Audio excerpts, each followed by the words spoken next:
Purpose. No one can create your purpose for you. No one can tell you who to be. So in purpose, you have to create your own purpose. And in evolution, you have to evolve towards that purpose. It's easier to live when you have goals to meet. You understand? If you have goals to meet, then you don't feel so voided, and you understand why every day you're looking at this person in the mirror, because that is the cool part about the game. You get to be anybody you want to be.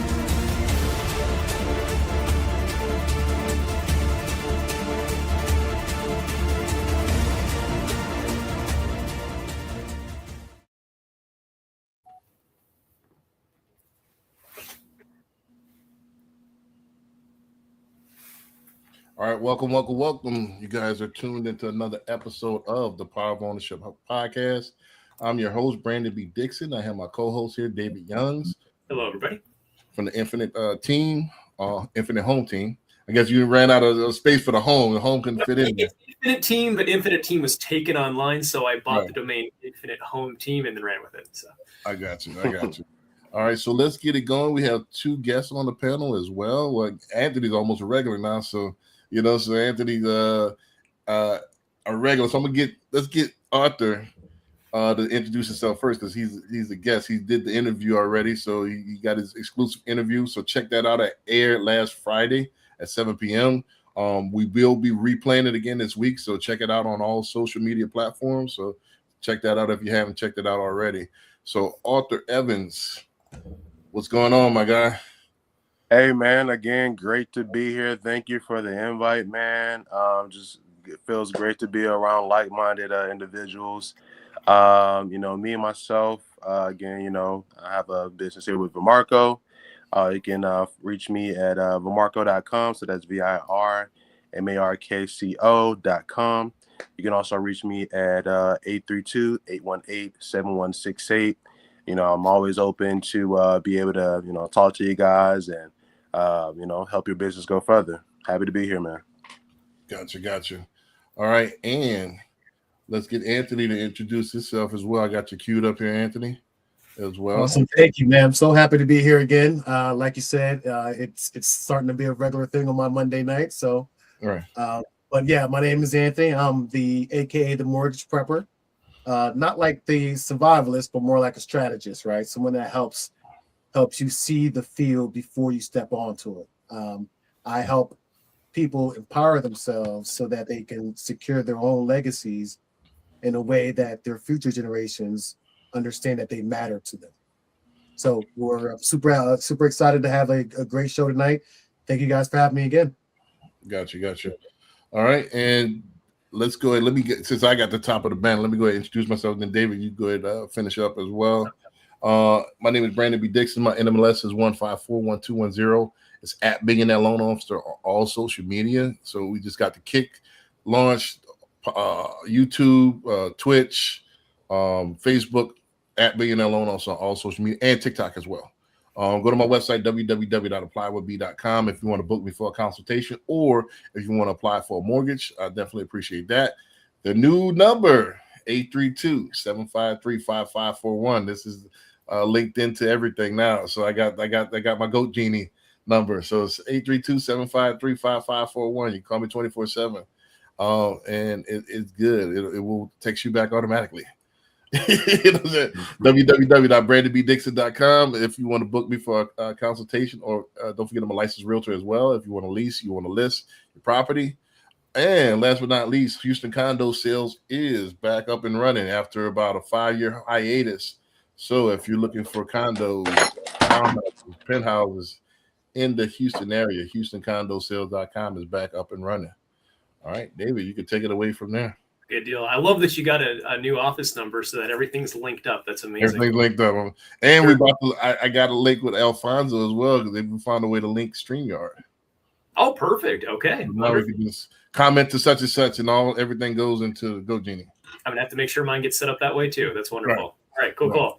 Well, my name is David Young, so I am a licensed branch manager and mortgage advisor here with Nexo Lending alongside Brandon Dixon here, as well as Anthony. We are licensed across the country. I'm personally licensed in 7 states, but we have access to professionals across the country. So anybody watching here, no matter where you are based out of, between the 3 of us, we can pretty much help you here on the financing side of anything you'd ever need mortgage related. This is my handle, so Infinite Team is my brand, but again, Infinite Team was taken for the domain, waiting for it to come back on the market. Infinite Home Team is where you'll find most of my content here, including on YouTube. Primary place I would recommend going to. My website is infinitehometeam.com or davidyoungs.com. You can also schedule on my calendar, davidyoungscalendar.com. That'll take you to any possible thing you'd want to schedule with me. So encourage you to check that out, see if anything might fit. You want to book a call. And lastly, if you don't want to remember any of this, just go to this one last thing, and in one shot, you can download all of this information in one place to your phone, and you'll never have to forget it again.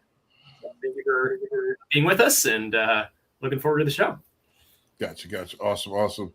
So if this is your first time tuning into the Power of Ownership podcast, what we do is we review the latest clips of not only ownership of businesses and real estate, but anything including ownership, period, whether it's ownership of the mind, body, and soul, taking personal responsibility for yourself and your actions as well as your community.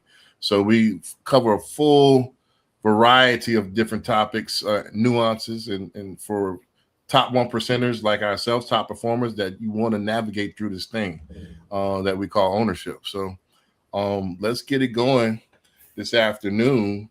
I want to go ahead and start the actual questions out before we even get started. Kind of this a feeler question before we even get into the actual clips here. I want y'all to think back to the beginning of your career. Were you more focused on getting a sale or earning the person's trust? And what's changed your perspective? So I want to get it going. Let's get a little think tank going around here. So anybody I can kick it off if you want. Yeah, sure. So back when I started in the industry, when I first learned that this thing called finance existed and I could help families and change their lives financially, I was so excited about it. And knowing too, I mean, there's a really nice income I can make for my family supporting this while I'm helping families. So I thought this was the greatest thing ever. I was focused on the sales until I realized I'm 19 years old and no one will trust me with their money. So then it became more about, please just trust me so I can help you with your money. So it shifted very quickly as soon as I had, and just 3, 4, 5 no's in a row of just, how old are you again? Kind of questions. So that's the main thing that changed my perspective. But it also immediately from day one, 21 years ago, taught me I need to build the trust first. You got to have that in place first, or the rest of it doesn't matter. It doesn't matter how well you present that PowerPoint or that presentation, the kitchen table or whatever. None of it matters. If they don't trust you, they're not going to buy. You're toast at that point. Anybody else want take a stab at that? Yeah. I mean, me, myself, at the beginning of my career, they always say start with what you have, right? So I'm calling people on my phone. I'm talking to family members. Hey, do you know someone who needs this, or, anything like that? So partly I already kind of knew them. So building the relationship really wasn't as important, but I did have to separate the that business side and, hey, I know you already, right? So I have to kind of build that structure. But for me, it was really just I definitely was focused on the sale. I'm very eager, right? At the beginning, like you want to get that first one out, right? But what it taught me was to really just slow things down, because there's a lot of things that you could miss when you're trying to get that first sale out the way. Gotcha. Anthony, you want to take a stab at that for?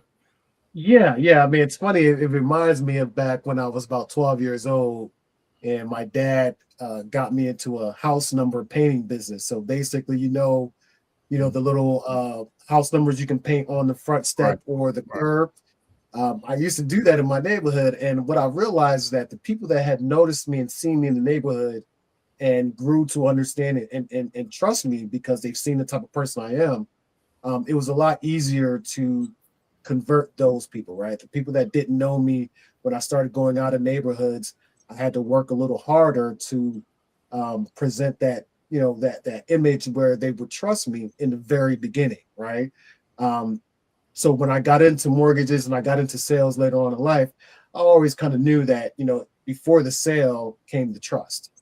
And then when I got into mortgages, kind of like David, I was a little bit young. I was still 30 plus, but at that point I had been doing sales for quite some time. And, the relationship part always came easy to me. That's where I lean in as far as my personality is concerned. So I think I've been relationship and trust focused from the beginning. Gotcha. Interesting. Anthony, aren't you 30 right now? No, I'll be 40 something this year. I lost track. I stopped counting. Okay, all right. You look good, man. I thought for sure we were the same age, or you were younger than me. No, the gym's helping. I'll say that. Right. So, interesting. You both of you guys said something interesting. I want to say this as a testimony to me. I actually was terrible at sales at one point. I would rely strictly on my talent. I'm a great presenter, so I can present well. But however, that is not scalable. So my question is, in this rebutting what y'all said, both of you, Anthony and Arthur, you said that hey, it came easy. People see me already. That's that implemented the trust. But have you ever strategized on what did you do? Is there something that you can invoke trust? Is there something that you could do to persuade a person to trust you? And I never thought about that until I started studying the art. What can I do? I thought it's either you do or you don't.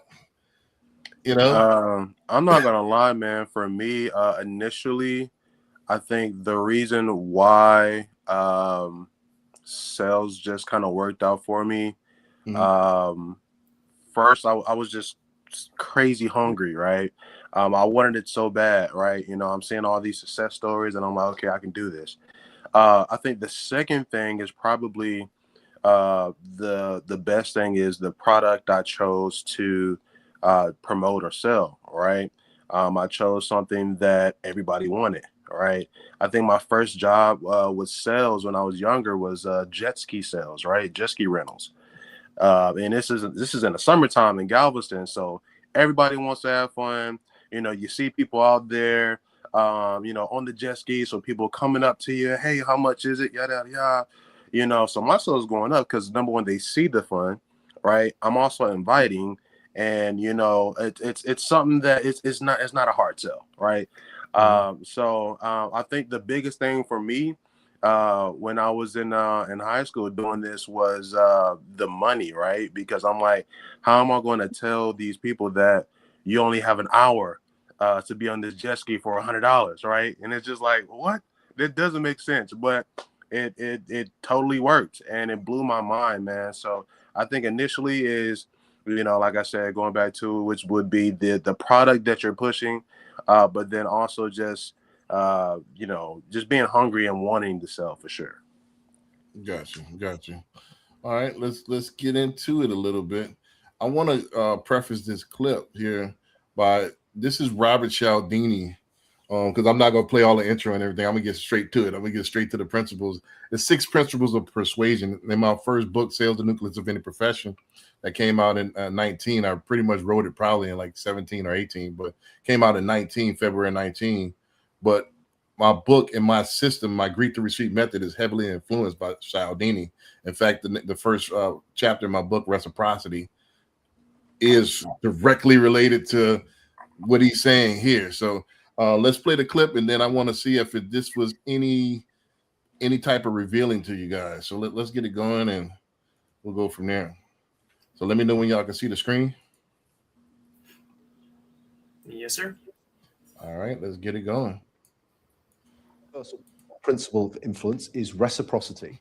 Simply put, people are obliged to give back to others the form of behavior, gift, or service that they have received first. If a friend invites you to their party, there's an obligation for you to invite them to a future party you are hosting.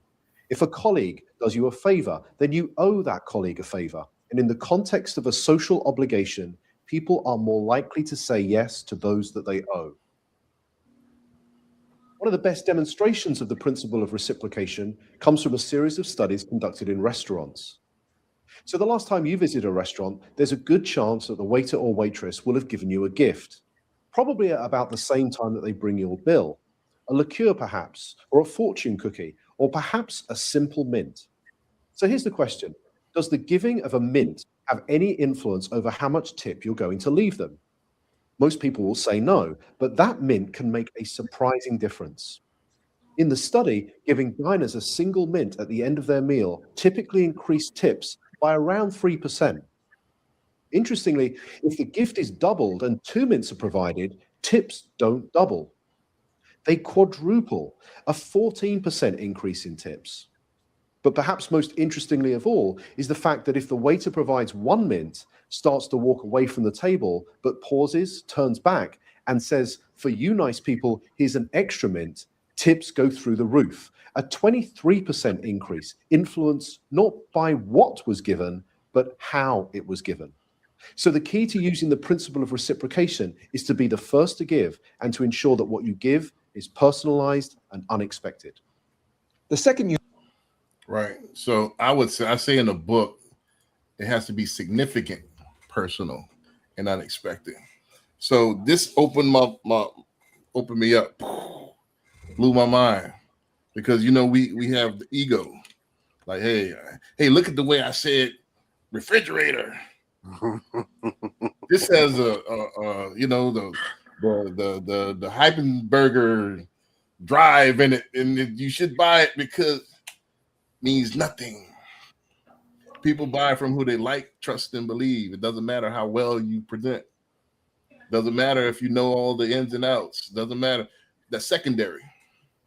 So people, and it's to break down for the audience what that clip was talking about, is that it's how it was done. So it makes it seem like if I just had a bunch of waters at the front of the store and, hey, you want a water? Most likely people are going to say no. But if I come from behind the counter and I have a cooler, hey, this is out my personal stash. You look like you are thirsty. Here's the water, and place it in your hand. Now it's significant, it's personal, and it's unexpected. So now people feel obligated. It's innately in us. People want to give to people who gave to them first. Mm-hmm. So now I force that trust. And now you feel obligated. I got you on the hook now. So that this is powerful. This is one of the most powerful principles of persuasion. So let's get to the question here. I think you short-circuited a little bit out there. Tell us about a time when you stopped trying to convince someone and simply focused on serving them first. How did that change the outcome and even change you as a salesperson? So quick story time. I wanted these questions to be. I don't want yes or no. I want let's talk from real experience here. So tell us about a time you tried to stop, convincing someone. Pitch. Did it ever dawn on you, or are you just a pitch master? Well, so I'll jump in here on this one. I'm actually dealing with this right now. I've got. I think you're getting a little bit of feedback. Yeah, Arthur, it sounds like we got like a lightning storm going on in your phone right there. I think it is because I muted you. Yeah. Let me. Is this better? Yeah, it's better. Okay. Sorry about that, man. All right, go ahead. So I'm dealing with a client right now that she's very nervous about the whole transaction and not quite sure whether or not she wants to pull the trigger. And instead of me encouraging her and saying that, hey, yes, this works, it fits your budget, blah, blah, blah, trying to get her to, to pull the trigger. I had to step back and start talking about the story, right? What brought her to me in the first place and what's really driving her to actually look into home ownership. And it's something I picked up on every email she sends, right? She signs her emails as such and such, mother of the last name boys, right? So she's very, she's a mama bear. She's very in tune to her kids. And I once I picked up on that and say, hey, all right, so we're not worrying about you buying a house. We're not talking about mortgages. We're talking about the story of you providing for your boys, right? What kind of example are you setting for them? How are you setting them up for the rest of their life by allowing them to watch what you do, right? And once I dialed into the story behind what she was wanting to do, it became a totally different conversation. I literally could just stop talking and she just ran on, and I saw her visualizing and hyping her own self up because she was focused on the story, the emotion, what actually made her, how it made her feel to be able to buy a house for her kids, right? So once I started doing that, it was a beautiful thing to watch. I enjoyed it. That's when I really, really love my job, is when I could see people, to help people feel that emotion and really get behind the story that they're thinking about. Gotcha. Oh, Tom, I muted you for a second because I don't know what I think it's still going on, man. I'm not sure what this is. Right. Yeah. But I think you made a great point. Your laptop at some point here. Yeah, I think I may have to jump off and then go on my laptop. So Dixon, if you want to just email me the link, man, I'll just jump on from my laptop. Can you from the laptop, can you email yourself it? Let me see here. Give me a second. Because it's on WhatsApp. Yeah. I think it might, whatever you did, it stopped. Oh, no, it's back.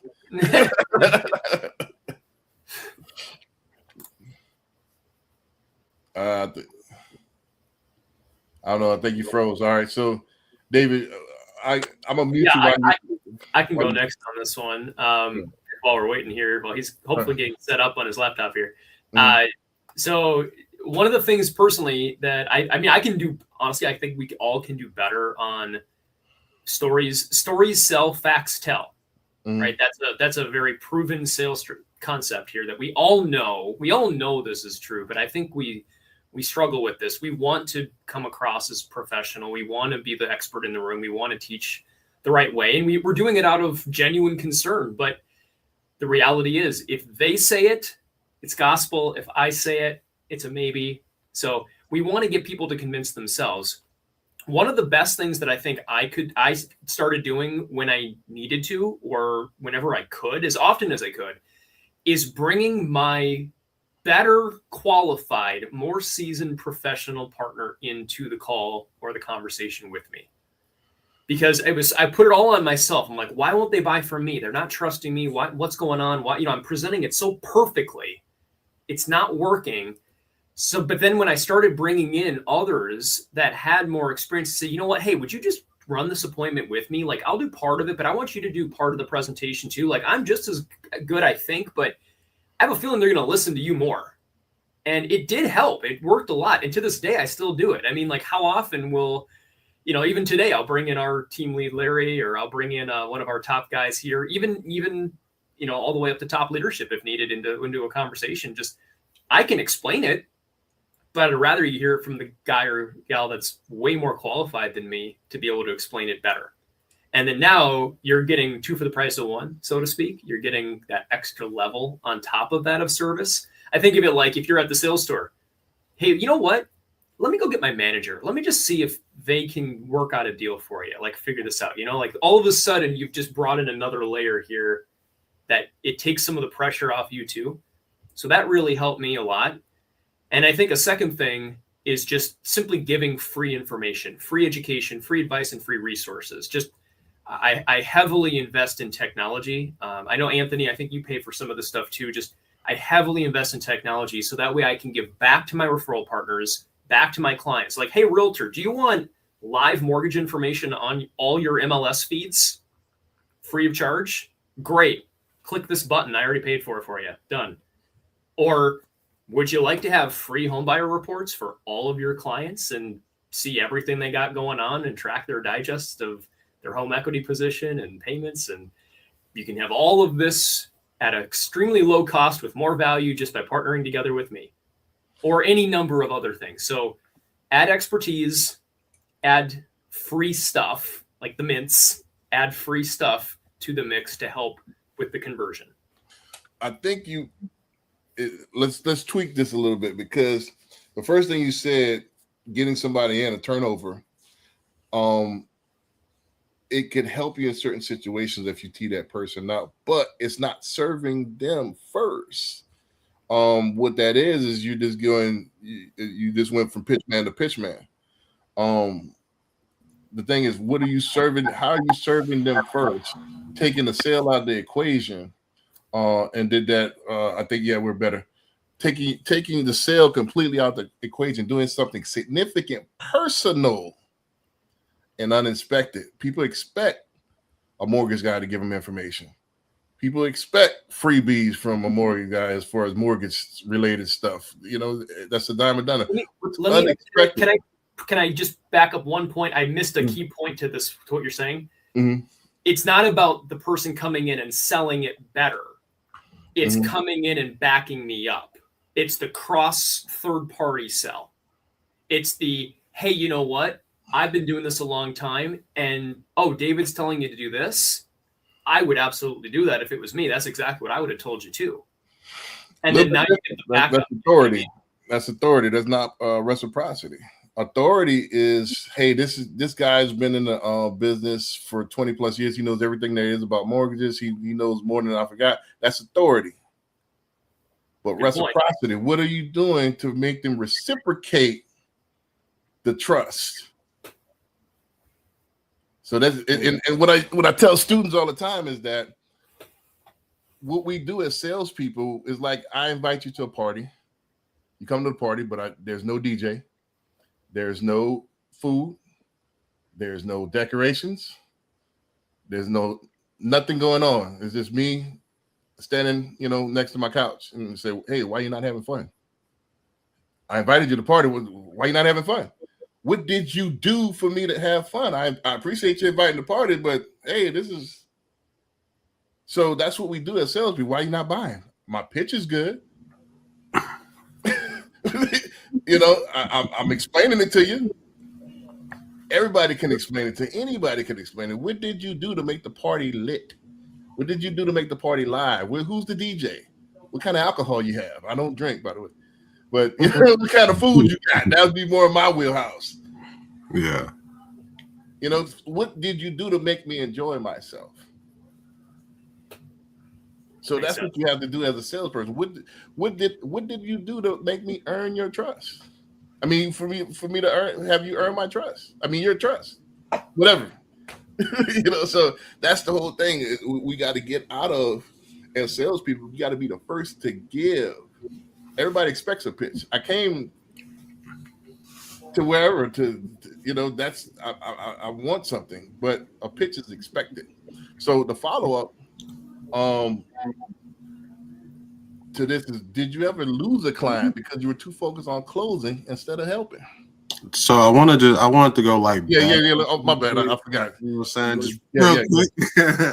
I think there was and I didn't get to hear a man here, but I did hear brother here about the story part, right? I think that's a very, very important part, in a sale is a story, because, and I think you see me some on that too anyway, but people remember stories, right? Because it's all about making that memory. All right. We were younger. We used to go to McDonald's because we can talk about, hey, we can play at the jungle gym or whatever, the thing that's inside. They don't have them anymore. All right. But I was born in the 90s. I'm kind of telling my age, but I think it is really important to have a story, right? But reciprocity really brings me to like It reminds me of like Costco's or Sam's, right? When you go to Costco's, you know, you're walking in and like, hey, you want to try our new shrimp Alfredo, or whatever, or you know, try this. They got samples, right? And you know, before you know, you're like, dang, that's kind of good. Let me go and get a pack of these sausages, you know. So that's what that reminds me of, right? Now, I used to do vacation sales, right? So something for me is like, you know, going above and beyond, you know, making sure that, you know, the client is able to enjoy that trip, right? So for me, one time it was a girl that it was a group of girls. They was going on a girl trip, right? And one of the girls, they forgot like their ID or something. So you're gonna need that when you're going to a port, right? So you know, I'm calling here, calling there. You know, now they've already bought because I built that relationship up, right? You know, we had some laughs, had some, just wild stories, right? You know, I'm building that story. Oh man, you guys are gonna have a great time. You know, have you ever been on a ship? Oh man, it's going to be amazing. You know, you should definitely check out this or whatever. So I'm building that. So I'm building that expectation. So you know, that's what they're going to want at the end, right? Now I built it so well that one of the girls wasn't when she got to the port. Like I said, she forgot her ID. All right. So and I'm calling. You know, every number that I can to get her on board, right? And you know, of course, she ended up going. We was able to get some documents scanned and things like that, but it's just going above and beyond, right? You know, that was free. I didn't have to do that. I already got the sale, right? But going above and beyond, you know, I feel like is another form of reciprocity. Right, and that hooks them in, and that makes them feel obligated to buy from you. Right. People buy from who they like, trust, and believe in that order. Like, then they have to trust you. Then they start to believe everything that you're saying. To add on what Arthur was saying was that he already had the sale. Right. What he was doing was cementing the relationship. Right. Because now that person is more likely to refer, come back and be a repeat buyer. Right. There's a lot more that you can get when you're going above and beyond after you've already, you know, signed on the dotted line. Right. But when you're just meeting somebody, how can we? Don't forget, we're doing this weird mating dance, you know, and they're not familiar with you. So how can I force this immediately? Well, people with the word free all the time. All right. So free estimates, free this, free that. That'll get them. Then you just get in the door type of thing. Right. So yeah. Right. You can feed them. Definitely people, you know, because the best way to approach a scared dog is to offer him something to eat. You know, don't forget, they're scared dogs. They're coming into establishment. They're talking to a mortgage broker they probably never talked to before. I'm meeting somebody I never met before at their office. So what's the best way to get people to unwind is to feed them. You know, that releases the dopamine and that eases people a little bit more. So you have to do these things to make people feel at ease. This is, you know, don't forget, I have nothing at my party. Hey, why you not having fun, man? why are you not having fun at my party? You know, you're here, you know. So again, is what did you do? One other thing I want to say before I get to this follow-up, one of the biggest things that you could do that's unexpected is listen to them. Don't forget, most people, you know, are not good listeners. And most people don't have at home people listen to them. Most people want to, don't forget, they buy houses maybe a couple of times in their lifetime. So this is their time. This is their show. So I'm not going to just pitch them to death. Listen to them. I like that. Tell me more about that. Tell me more about that. Don't forget that people, this is chapter 4 of my book. When people get to talking, don't forget, they like to talk about themselves, their kids, and their family, stuff like that. And when they're talking, like you said earlier, Arthur, that faucet comes on and they get to talking and they'll tell you how to sell them. Yep. Every time. So they tell you what they want, and especially the woman. She knows what she wants already. She's been thinking about this for months, weeks, years on end. So she knows exactly what she wants. Right. And she knows what's out there too. It's So- just a matter if you make her feel good about the decision. Don't forget it. Everything in sales is emotion. Yeah. You have to make her feel good about the decision, man, and that's how you get her to trust you. Mm-hmm. If you pitch, hey man, this guy's the Farfik Nugan going on right here, and you know the Farfik Nugan is nobody cares. You know, how do you know if that's important to them? Yeah. You know, so let's get the follow-up question going. Did you ever lose a client because you were too focused on of closing instead of helping? I'm gonna argue. I don't think there's a salesperson in the world that can answer no. Yeah. Right.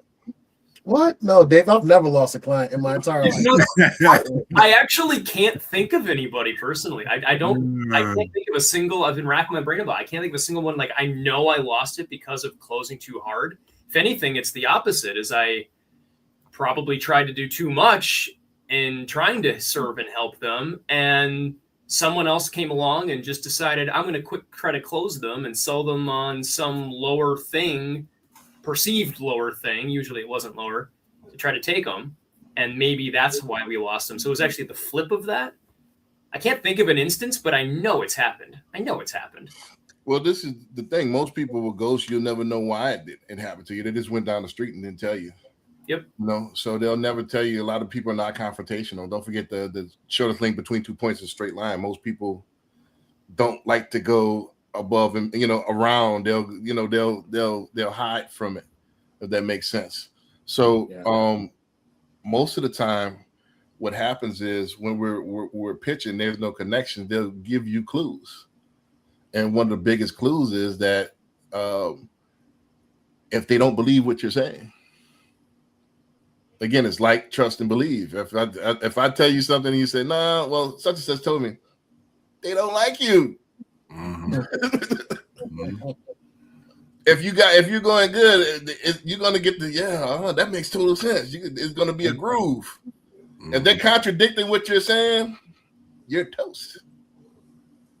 So Brandon, here's my thing about that is that it's just I always liken sales to being a decent person, a good friend. Right. We all have that friend that never likes to talk about you. They're always talking about themselves.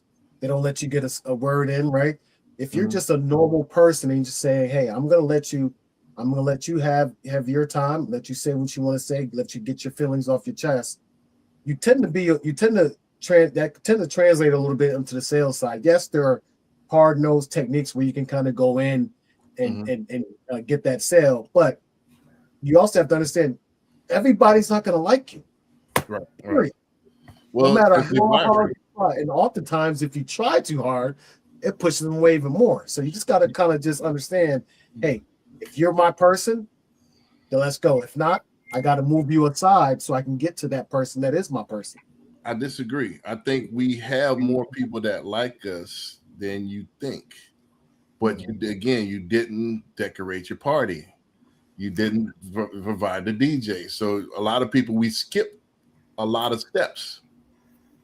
And we expect to go in for the close. I get it, always be closing. However, you always have to set up the reciprocity first. Without reciprocity, you have nothing. That is the foundation. Well, so here's where I'll push back on that, because I'll say, number one, I can set the party up, but if there are 10 people that are lined up outside of that party, am I going to try to break my back to make sure that all 10 of those people, the things I set up in that party, apply to all of them? I can't possibly do that, right? I just got to know this is the type of person I want in my party, so I'm going to base my party according to that person. If you're not that person, you're not going to like it. I can't have every type of music playing at that party at the same time. I get it, but let me say this. You had the perfect answer when your first time you came on the show. You said, regardless if they buy with me or not, I'm going to prepare them for a mortgage. Right. That's given. If you take that approach, then they will come. They will come to you because, hey, Anthony prepped me for everything. And now I feel obligated to buy from him or at least send him some business. And you said it yourself. Now, does everybody close everybody? Yes, I will agree with you. Top salesmen close 60 to 70%. So there's 3 people that's not going to buy it. They don't like your head. They don't like your shirt. I don't like your shirt. So certain people, however, if you go in there with that mind frame, that 70% is going to shrink. It's going to shrink. It's going to shrink. So you go with PMA, positive mental attitude, on every customer. Don't forget, you are on stage giving your performance where there's 3 people in the crowd or 3,000 people in the crowd. Give that same performance, same energy to everyone, and then your numbers will grow. Does that make sense? I like that. That makes sense. So don't you got to go in with you got to go in that everybody's gonna like me. right. Everybody's gonna like the party. Go in saying that half the people aren't gonna like you, less than half the people aren't gonna like you. Exactly. So Okay. you narrow you slimming your paycheck every time you do that. It's called the fundamental attribution error. So I'm going in there with the expectations that you're gonna like me. And there's certain things that I could do that are gonna make you like me. Because it's not gonna be about me, it's gonna be about you. And I'm just a servant. And I'm gonna talk about the family, occupation, recreation, and motivation. Form. I'm so used to buying from. That's mortgage marketing analyst. That works too, though. Frog them. Form. Family, occupation, recreation, and motivation. People like to talk about the kids. If you got the kids there, I'm gonna do it on the kids. Man, that guy. What else they like to talk about? How can you block that? Occupation, where you work at. I'm a mortgage broker. I'm this, I'm that. You've been with Halliburton for how many years? Oh, how'd you do that? Recreation. Oh, I see you got a Cowboys hat on. You go to the game, you got season tickets. Motivation. Why are you here? You just went through a divorce. Mom just passed. So we're gonna talk about this. It's not about me, how well I can say, hey, listen, look at these Farfignugan. It's about you. People love to talk about themselves. That's the number one subject. The second is the kids. You see? I love that word. Say it again. Farfignugan. I'm showing my age. That was a buzzword in the 80s. I know that word. I remember that word. Yeah. So did you ever lose a client? And I asked that, but I've lost several clients because I think, it's ego. I thought, man, nobody could pick. Nobody knows this. I have a crazy recall. Boom. I could pitch with the best of them. Means nothing. They got people smoke me. When I was on the floor at Gallery Furniture, that all they did was laugh at their jokes. All they did was high five the kids. All they did was, hey man, that guy's tall. He's gonna be a basketball player. Smoke me. Does that make sense? No. So can I add one thing? Moving back around to this though, I can't say about clients necessarily that I've really struggled with this personally, but where I have struggled is professional partnerships. Because with a client, when I get a client, they're usually referred to me, or I found them online something, and they need help. They want help. They're just trying to figure out which person do they want to trust to give them the help. But when you're talking to a professional, immediately it's a battle of ego. It's like, who's been around longer? I already know if I meet a new, especially realtors, I meet a new realtor, and in the first couple of sentences, the first thing out of their mouth is, I have been in business for insert number. I already know we're never going to work together because it's a battle of ego. That paycheck gets smaller. Matters. I feel like, hey, that's amazing. That's great. Let's get it all done. No, I'm not saying I still pursue it no differently. I'm just saying I've learned over time, thousands of these conversations. Usually what ends up happening though is they're no longer coming at this from a let's build a partnership and let's figure out a way to work together and help more families. They're not thinking the servant leader mindset that I'm thinking.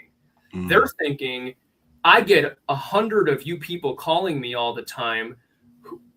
Sell me on why you're the best. And it becomes an ego play back and forth. So there definitely have been a lot of professional relationships that I think I've lost over time by trying to lead with servant leadership here in that focus and mentality. But what I needed to do is actually come in real fast, hard, and close them and connect with them on that same level of a little bit of ego play, which absolutely not. Wrong. No. I've tried it and it works too. Like, it depends on the person. It's weird. No, It's a weird thing. no. First of all, there's internal and external customers, right? The internal customers is the business to business that we're doing. We're talking with realtors as referral partners. They are customers as well. So you meet ego with ego, you're going to get more ego. You know, so you drop the ego. You're the greatest. You know, I always wanted to talk to you. How you doing it? Man, can you give me some pointers? Yeah. What's your, oh man, I'm listening.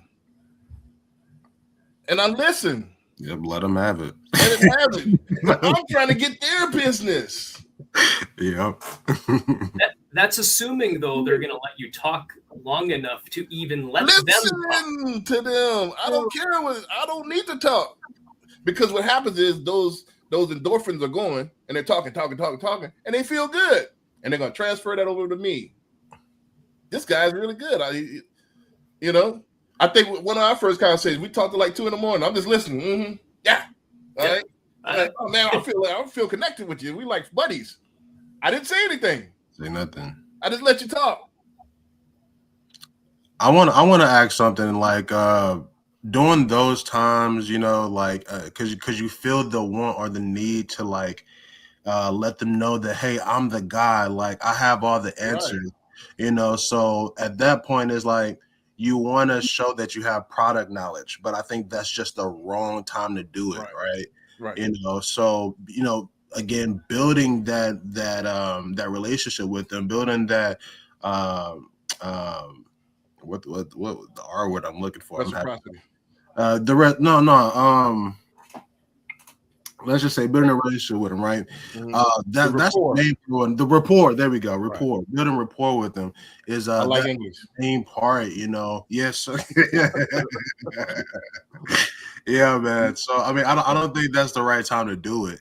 And I say that because I say this, right? I've learned that from when I was doing vacation sales, right? I was the type of guy that, hey, this is your first time calling me, I'm about to close you today. I got to close you today. It got to happen. All right. But, you know, realizing that, hey, these people still need, you know, this man still need to go talk to his wife. He still have to, you know, set things up. Maybe he need to get somebody to watch the dog. You know, maybe he, you know, just things like that. You know, you had to set things up for the vacation for him to even come back and be like, hey, okay, we're good to go. Wife said yes. I got somebody to watch the kids, somebody to watch the dog. Plane tickets are bought. You know, we ready to go. Right. I think we don't allow ourselves to let them actually be human too. Right. You know? It's the buying process. Everybody has a process. And everybody's process is different. It's a funnel. I'll show you. It's the first thing Max showed me when I was in sales is the buying funnel. And some people come in at the top of the funnel. Some people are at the bottom of the funnel. You know, but it's a process. Everybody has a process. You can't, because you do this 1,000 times doesn't mean they do this 1,000 times. So until they feel comfortable, they're not going to land. You know, and they have to feel comfortable with you. So if you meet ego with ego, they're like, all right, I'm just going to ego this guy to death because I don't like you. I'm automatically at odds with you because it's friction. Can I defend this just a little bit? Because I feel like both of these last 2 questions, I'm answering them as stated, but it's not coming across the way I'm trying to explain it. The question is, did you ever lose a client because you were too focused on closing ego to ego? Yes, many times I have lost realtor partnerships as an example because of the ego. And then, dude, I've been doing this longer than you. I know what I'm doing. You do, and then you have that. I'm saying, yes, I have lost partnerships because of doing that. Right. Which is why we don't want to do that. So I'm saying the same thing you're saying, Brandon. I just said it in a way that maybe didn't come across the right way. Right. So yeah, you definitely going to lose out that way because it's called one-upping. Yes. You know, back off and let them talk. Right. You got to dote on their experiences because they're the customer. So I can't say, hey, I pull a picture out and I caught a red fish, a red snapper in Lake Cairo, and then that ain't nothing. And I pull out my phone and I bought a bigger fish. You just, Ooh, I hate those people. yeah, Man, I hate you those just people. pissed on everything I did. Now, how do I feel? I don't feel good now because you one up me, Mm, and I'm the customer, so I automatically shut down. yeah. I don't like you anymore, so I don't trust you, and I'm not gonna buy from you because I don't believe nothing you're saying. Mm. So, oh man, that's the biggest. Damn, how did you catch that fish? What type of bait you use? How often you go to Lake Conroe? Is that the biggest fish that you got? It's about them. Take yourself out of the equation. Yep. So let's go to the next one. The biggest difference between a salesperson and an owner. A salesperson asks, "How can I make this sale?" An owner asks, "How can I create so much value that the sales become natural, the natural next step? What can I do to make that party live, lit, unforgettable, that you're going to have to want to come back?" You know? So, and that shouldn't be a question. That was actually my answer here. So let's go. Let's go to, I don't know why I put a question mark on the internet. Let's go to the next question before I set up the. Have you ever realized that the sale wasn't won because of your presentation, but because of the relationship that you built before you ever asked for the business? Tell us about that experience. So this is about realization. Have you ever realized that yet? Yeah, I mean, some people, and I don't mean to kind of go, but yeah, I initially said when we kind of got it, started here, people will buy simply because of the product is good. You know, you don't have to be the best salesperson. You just have to be liked. You know, people want to buy from people they like. So, I mean, there's been plenty of times, I kind of talk about when, like I said, I was doing vacations and stuff. I've never been on a cruise ship. Never. Right. I want to go, but they don't know that. Right. Right. You know, They don't really care. Yeah, they don't care. They don't care. Okay. I give them a story. Hey, this is what you're going to expect. Now they have this expectation of, hey, this is what I'm going to be able to tell my grandkids for years to come. All right. So, I think that part comes easy. Those are the easy sales, the layovers, that we all like as as owners or whatnot. But anybody build a relationship first? I got a quick story actually on this. Last Friday, before you get into that story, Saturday was my first time checking out your website. My site? Yeah, first I've seen it before because I needed it to do this slide. Nice. Okay. I went on there and I checked it out. Good, bad. You know, the most powerful thing that you don't really sell, and that should be part of your story, was that you're a fort. I never knew this. And I've been knowing you for damn near a year now. Well, we've been close friends for damn near a year now, right? Sure. Yeah. And I never knew this. This is what you should be saying all the time. Hey, man, I'm a fourth generation street minister. And a Bible minister. I know you taught. You said, "Yeah, I teach school." But I never knew you were 4 generations. That's deeper. I see. Yeah. It makes so much sense with his voice now. It makes so much sense. See, they never knew this. Yeah, no, my wife and I I'm a Bible instructor. I teach on evenings and weekends to this day. I have my entire life, but it's not here. It's in my entryway. I've got a photo of all 4 of us out in the ministry together. My great grandfather, my grandfather, my dad, and me all in a row, which is really cool. I'm like yay tall, but it was I look adorable, by the way. Right. That's yeah, you're right. You're right. Absolutely right. Thank you for what people want to hear. That makes you likable. So the funny thing is, Brandon, that it's perfectly into my story is on Friday, and I won't name the individual, but on Friday I met an individual who he explained to me something in passing that I thought interesting. That's an interesting comment. And I asked him, I'm like, all right, by chance, do you have a specific religious background? And he's like, oh, I'm Muslim.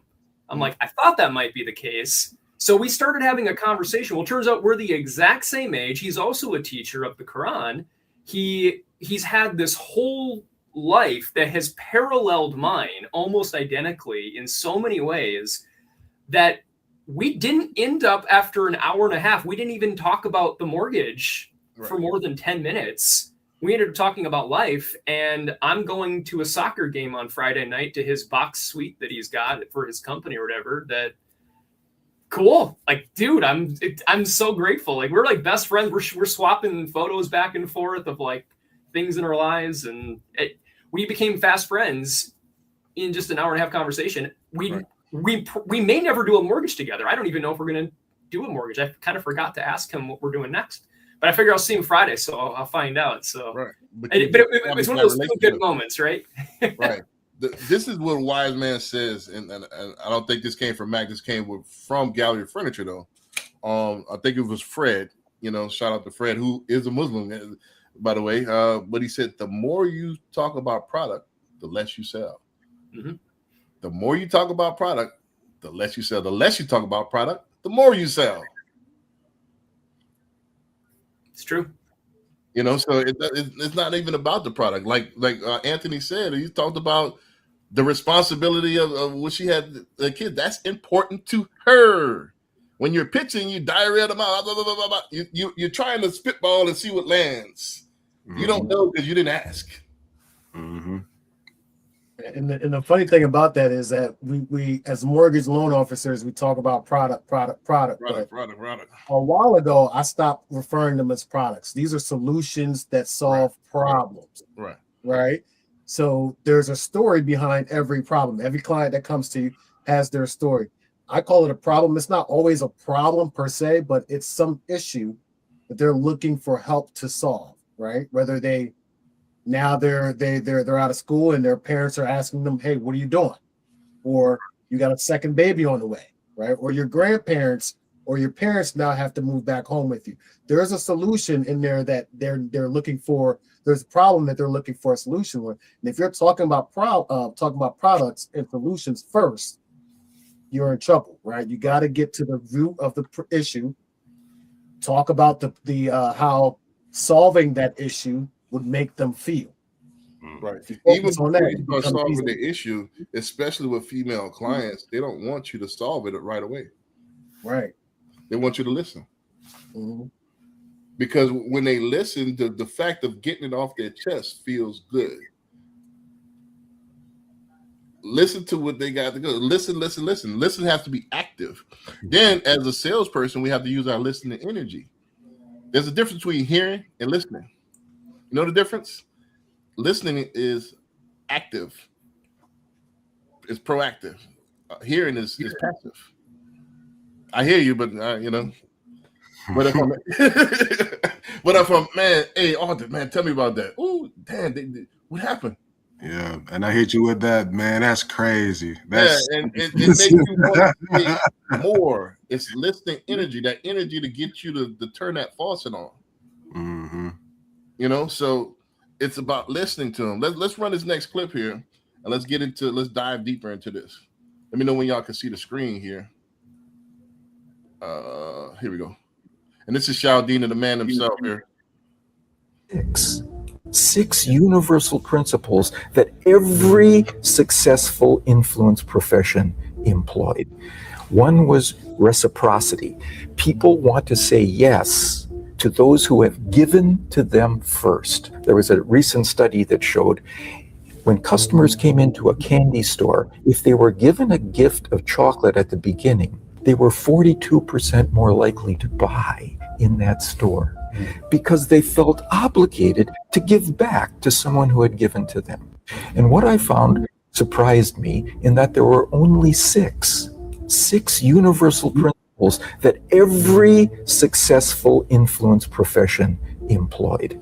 One was reciprocity. I wanted to make sure y'all get the beginning first, but how powerful is that? You know, 42% likely if you give them something up front, they're likely to buy. You know, so my next question is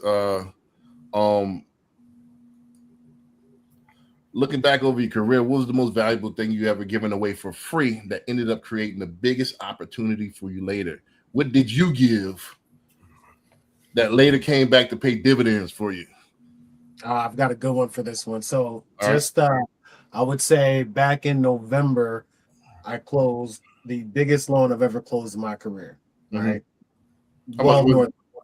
Well north of 1.5. So yeah, that is. It was a scenario where this was a military veteran, single mother, 3 kids, and she was in the middle of dealing with the government shutdown. So she was stressing. She was very stressed the whole time. I mean, she had like a 3-year-old, 5, 6. So it was just one of those scenarios where this poor lady, every time I talked to her, I could just feel the stress weighing on her. And before I even got her to do a full application because she had a lot going on and had to keep following up with her every couple of weeks. I just went ahead and looked up the local spa in her area and dropped a good $500 on her and sent it towards, say, hey, go take yourself on a weekend, get yourself a babysitter, go sit down and relax, right? That meant, I mean, the girl cried on the phone with me when she got that. And then next thing you know, we're closing and doing a loan. She's dropping me an amazing review. She's dropped more than one review, actually, right? So that was something that I had no idea the price point when I was talking to her, but I could just feel the stress she was going through. And I mean, that's one of the things I've done where it took a decent investment, right? $500 is not pizza money. Right? So that was, I mean, till this day, she's like my biggest ambassador. Right. I mean, you did quite, not only the monetary thing as well, but you invested in her as a person, got time to know her as a person and not just, hey, product. All right, you need jumbo. All right, you need this. You're a veteran. All right, DD214, and overwhelming them with a bunch of stuff that's not really important to them, So, I mean, it's studies have shown. Arthur, Davey, I want to chime in on that before I really get my analysis on it. One word, introductions. One of my questions I try to ask every single person that I meet with is, who could I introduce you to that would help you right now in your life? And asking that question gets them to start thinking, and they're always going to give the same answer. Oh, no, I don't need any. I'm good. Well, now that you say that, and then the wheels start turning, and then they'll ask for someone and be like, I could really use insert professional here. And then I'm like, I got a guy for that. Yeah, I got a gal that can do that.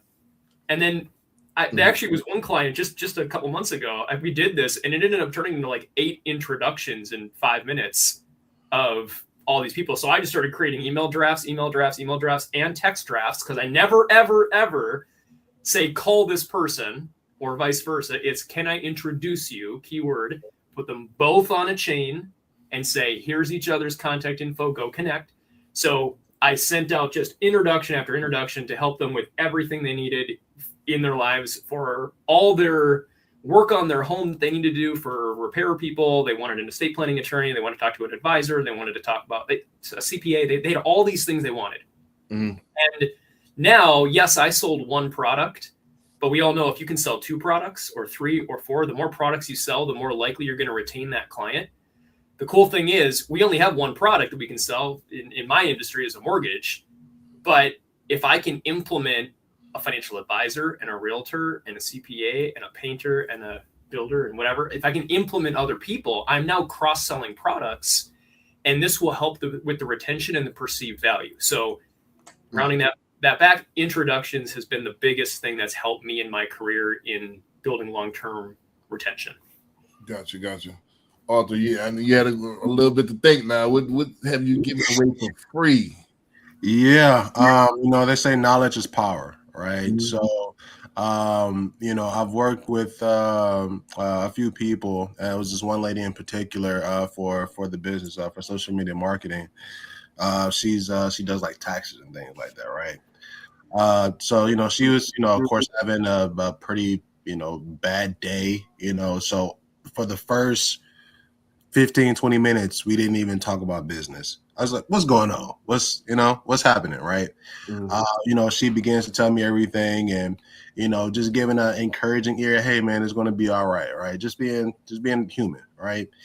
Now, of course, excuse me, later on during the conversation, she tends to talk about her business, right? And how, she's, tried to do this before. And, people have charged her, tried to charge her like $2,000, right?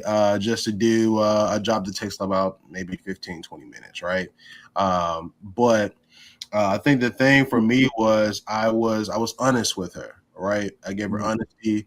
I even gave her a few pointers that she even never knew about, right? Hey, you should, use this platform, or make sure that your website is up, or, how to get a website, or, just making things more, a bit better for her.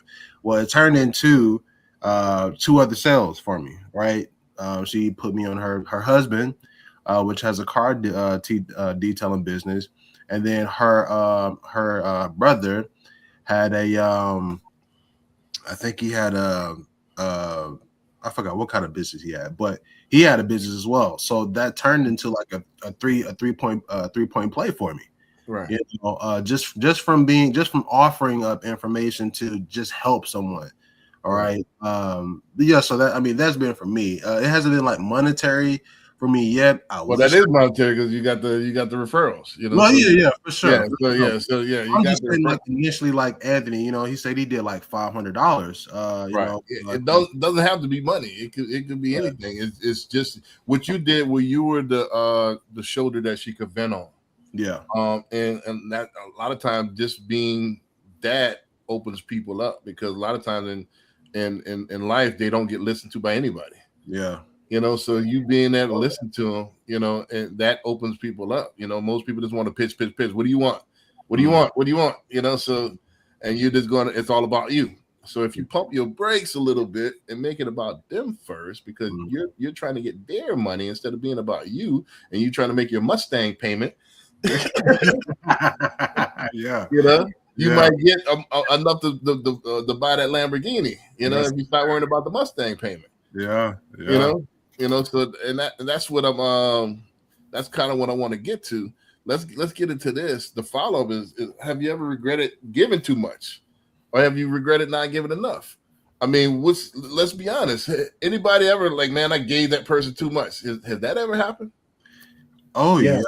All right, right this second, Brandon. It's funny you brought up the whole giving out the value, even if they don't do a loan with me. I had a client that came to me, and then they ended up going new construction, and obviously with that they're going to go get the builder incentive. And I told them up front, hey, look, I'm going to give you this value because I think it's something that you're going to be able to use no matter who does your loan. Right. I went through the whole process, give all the value. I do all the Zoom calls, the presentations, pulling the curtain back, making sure they know what to do when they get to that other lender, and just say, hey, all I look for is just I want you to be able to tell me, give me some good constructive criticism. Do you think it was valuable? Leave a review, refer me to a client, to someone that right? Right. This person went and got the builder deal, like I told them and recommended them, but they've been ghosting me on the review, right? So in my head, I'm like, all right, well, these are one of the situations where you give a little bit too much, and then people don't reciprocate, right? But the thing I've realized is that you can't get bogged down on who does what for you, because as long as you're providing the value, the universe will take care of it. Right. Let me give you a point, because don't forget, this is what I used to do before mortgage. I was a corporate sales trainer. That's you have to make it significant, personal, and unexpected. So, and what I mean by that, then you have to do tie downs. I'm a tie down obligation. Make sure that, hey, you're not off the hook. You owe me. And what I mean by that is that, first of all, there's 3 main principles, and it's a subset of reciprocity. When you do this reciprocity, you never say you're welcome. You never say no problem. You never say don't worry about it. Because what did I do? I just gave him permission. Nah, you're welcome. You're welcome to do this to me all the time. I'm a welcome at. No problem. Oh, it's not a problem at all. Don't worry about it. Nah, worry about it. Because I need to get so it's the thing is my pleasure. I know you'd do the same for me if I was in your home or in your business. I like that. I'm tying you down. Oh, man, thank you, man. No, my pleasure. I know you'd do the same for me if I was in your home or and dealing with your business. I'm tying you down. No, it's not okay. I know you do the same, right? So I'm tying you down. That hey, there is obligation. You said don't worry about it. So I will be adding those 2 lines in my follow-up email with the review links. Right. Well, it's kind of too late. It's the heat of the moment. The moment's gone. You know what I mean? No. I'm going to set this Goat Genie up, and it's going to be for the next 6 months. Right. You put them on the drip campaign. Hell yeah. Right. So my thing is this: like when you give, you don't want to give the full gambit of everything. You gotta leave them hanging. All right, I'm gonna show you that I got a little flash. You know, I want to definitely help you out, but don't forget I do this for a living. You know, so hire me. Don't use me. Don't abuse me. Mm-hmm. You know, and so definitely use me. Yeah, I would. But and then there's a way you can set up instantly. All right, hey, listen. I know you're going to go to the builder. However, what I need you to do for me is that because I already earned the right. I've already given. I need you to do for me. What I'll do is I'm gonna go ahead and sign in. I mean, send you the link. Can you while we're on the phone, can you shoot me a quick review, real quick while we're on the phone? It's the heat of the moment. Mm-hmm. Right after it's on the right after emotions on high. I just gave it to you, so now it didn't wear off. The thing about it, this is what I used to tell my students all the time. When you're making out. You don't tell your girl, or now you got to say guy nowadays, but you don't tell your girl, hey, wait a minute, I'll be right back. Let's pick this up later on. It's a family show, but yeah. Right, but you get what I'm saying. It's that chemistry now. It's the emotions on high right now. You just giving, they're feeling good. I'm gonna ask right now.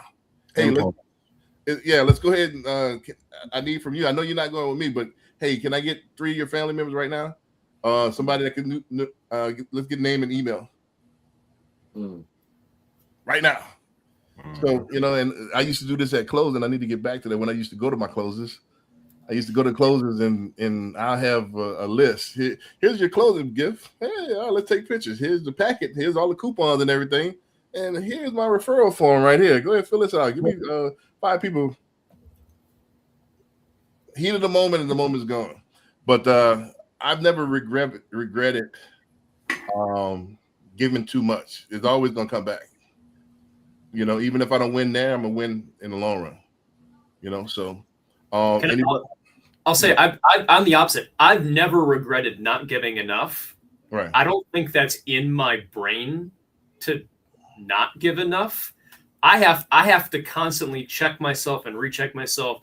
Stop giving too much. I have to keep reining it in. Like somebody meets me for the first time, and this especially applies in the external relationships we talked about a minute ago. Of if, like, say as an example, you're reaching out to a new prospective referral partner where you can work together with clients. Immediately, I want to the way I actually explain it is, how everybody comes to you with their little toolbox and they take out this one little shiny thing and they're like, what do you think of this, realtor?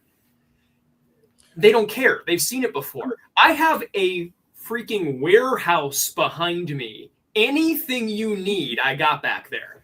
Well, I just don't know what you need yet. Well, that's the thing. You're not listening to what we saying. Right. So it's really important to them. Check this out. This is how hold on. This is how I lead, though, is just simply saying that one thing. No. And then I immediately say, so Brandon, what's important to me in our meeting here is I want to know, before I go randomly pick something off the shelf, I want to know what is important to you. What are your pain points right now? How can I help serve you better? What would make this easier for you? What are your challenges you're facing right now with your current partnerships? Give me you. I want to just learn about you, and I don't want to say a single word about me and anything I got during this process if I can.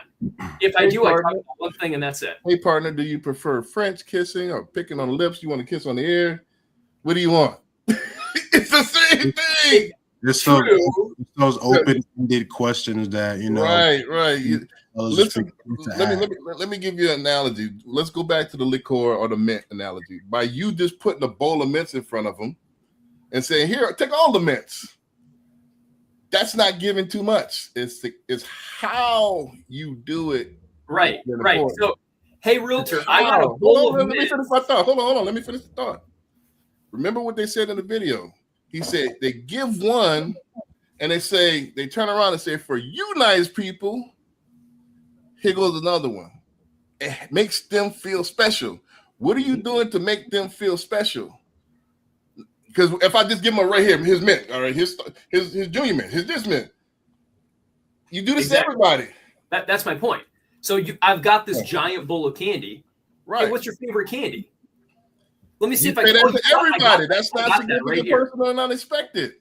But they didn't expect me to have the bowl of candy. They expected a piece. Yeah. So now they realize, wait a second, you got Butterfinger in there? Not the same And thing. they're like, yeah, I want that Butterfinger. I don't want that other one over there that everyone keeps giving. I want that one, you know? It's not the same thing. It would be more powerful if, I'm eating candy or whatever, and I come from my private status. I only got 2 candies left, but for you, man, it looks like you like butterscotch, man. I'm gonna go ahead and give you this. That's way more powerful than, hey, I see the candy that you got. You got a bowl. Everybody else has bowls, and you're offering me. That's not significant. That's not personal. See, Brandon, I hate butterscotch though. So if you gave that to me, I'd be like, dude, no, take that back. But it's just an analogy. But whatever the candy might be, it's how you do it. You got to make them feel special. Mary Kay, the person that started Mary Kay, it was a cosmetic line back in the 60s, right? She used to ride around in a pink Cadillac, right? Mm-hmm. And she said that they asked her, how did she build her empire? Because she used to go door to door. Used to have these Tupperware makeup parties and stuff like that. She said that every client, she pretended they had 4 letters branded in their forehead, which was MMFI. MMFI. Make me feel important. Yeah. Make me feel important. Like, you just had a candy. All right, what kind of candy? All right, you tell everybody what kind of candy they want. I don't want no candy. Mhm. But if I it's I think we're saying the same thing, but we're having a disconnect here on this. The key is, my point is, my struggle. Have you ever, again, I'm following the question you wrote, Brandon. Have you ever regretted giving too much? Right. Yes, I struggle with, hey, here's all these things I got. Here's this bowl of everything. I've been working very hard over time to just rein that in, though, and not try to lead with, hey, here's this bowl. Instead, figuring out as quickly as I can in the conversation, what do I think I can offer as fast as possible that will get them to bite on that point? And now that they've seen that value of something they like, oh, I think, you know what? You want Butterfinger? I got Butterfinger back. I'll bring that over. Now I got you, and we can keep going from that conversation. So I think we're saying the same thing to an extent, but my question now, because I don't want to make this into a loan officer. How do we recruit realtor? yes. But I'm always of the mindset that I don't want to chase anybody to work with me. Mm-hmm. I want them to be able to see me and decide that's the person I want to work with. Right. Because as soon as you start chasing people to work with them, then you got to walk that fine line like David's talking. Do I need to stop wasting their time? I can't play the slow game and just let them talk. Maybe they're the type of person that says, hey, I've got 5 minutes. Tell me why I need to be talking to you. Exactly. I'm not telling you my whole life story because I don't freaking know you, right? So you got to find that fine line. That's a losing battle. That's a 50-50 shot, right? Depending on the personality that you're on the phone with, depending on if you really have something that they really care about. You don't have any idea what their current relationship is. They may not need a new person.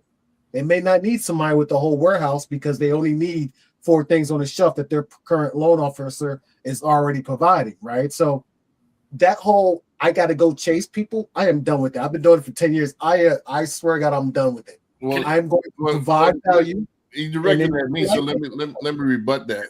It's not about chasing people. That's fine. It's about providing value in your community to where they want to do business with you. They like, trust, and believe you. So again, you're not going to be everybody's cup of tea. I'm not delusional in saying that, but you want to give yourself the best shot. And the best shot is, to answer your specific question, is persuasion and there's persuasion. So if you got a person that you know is going to be an A-type personality, most people that are successful are going to be A-type personalities. I'm going to do my recon on you before. I'm going to look on your social media. I see that you like the Cowboys. Hey, man, I just got some Cowboy tickets here for preseason, man. I thought, and I was scrolling on social media, and I see that you like the Cowboys. I got some tickets for you, man. And I thought about you exclusively. Can I give a real example of that exact thing right now? Literally. So yesterday, I replied to a couple of people in a couple of communities online that said they were debating about mortgage companies and where to go from a recruiting standpoint.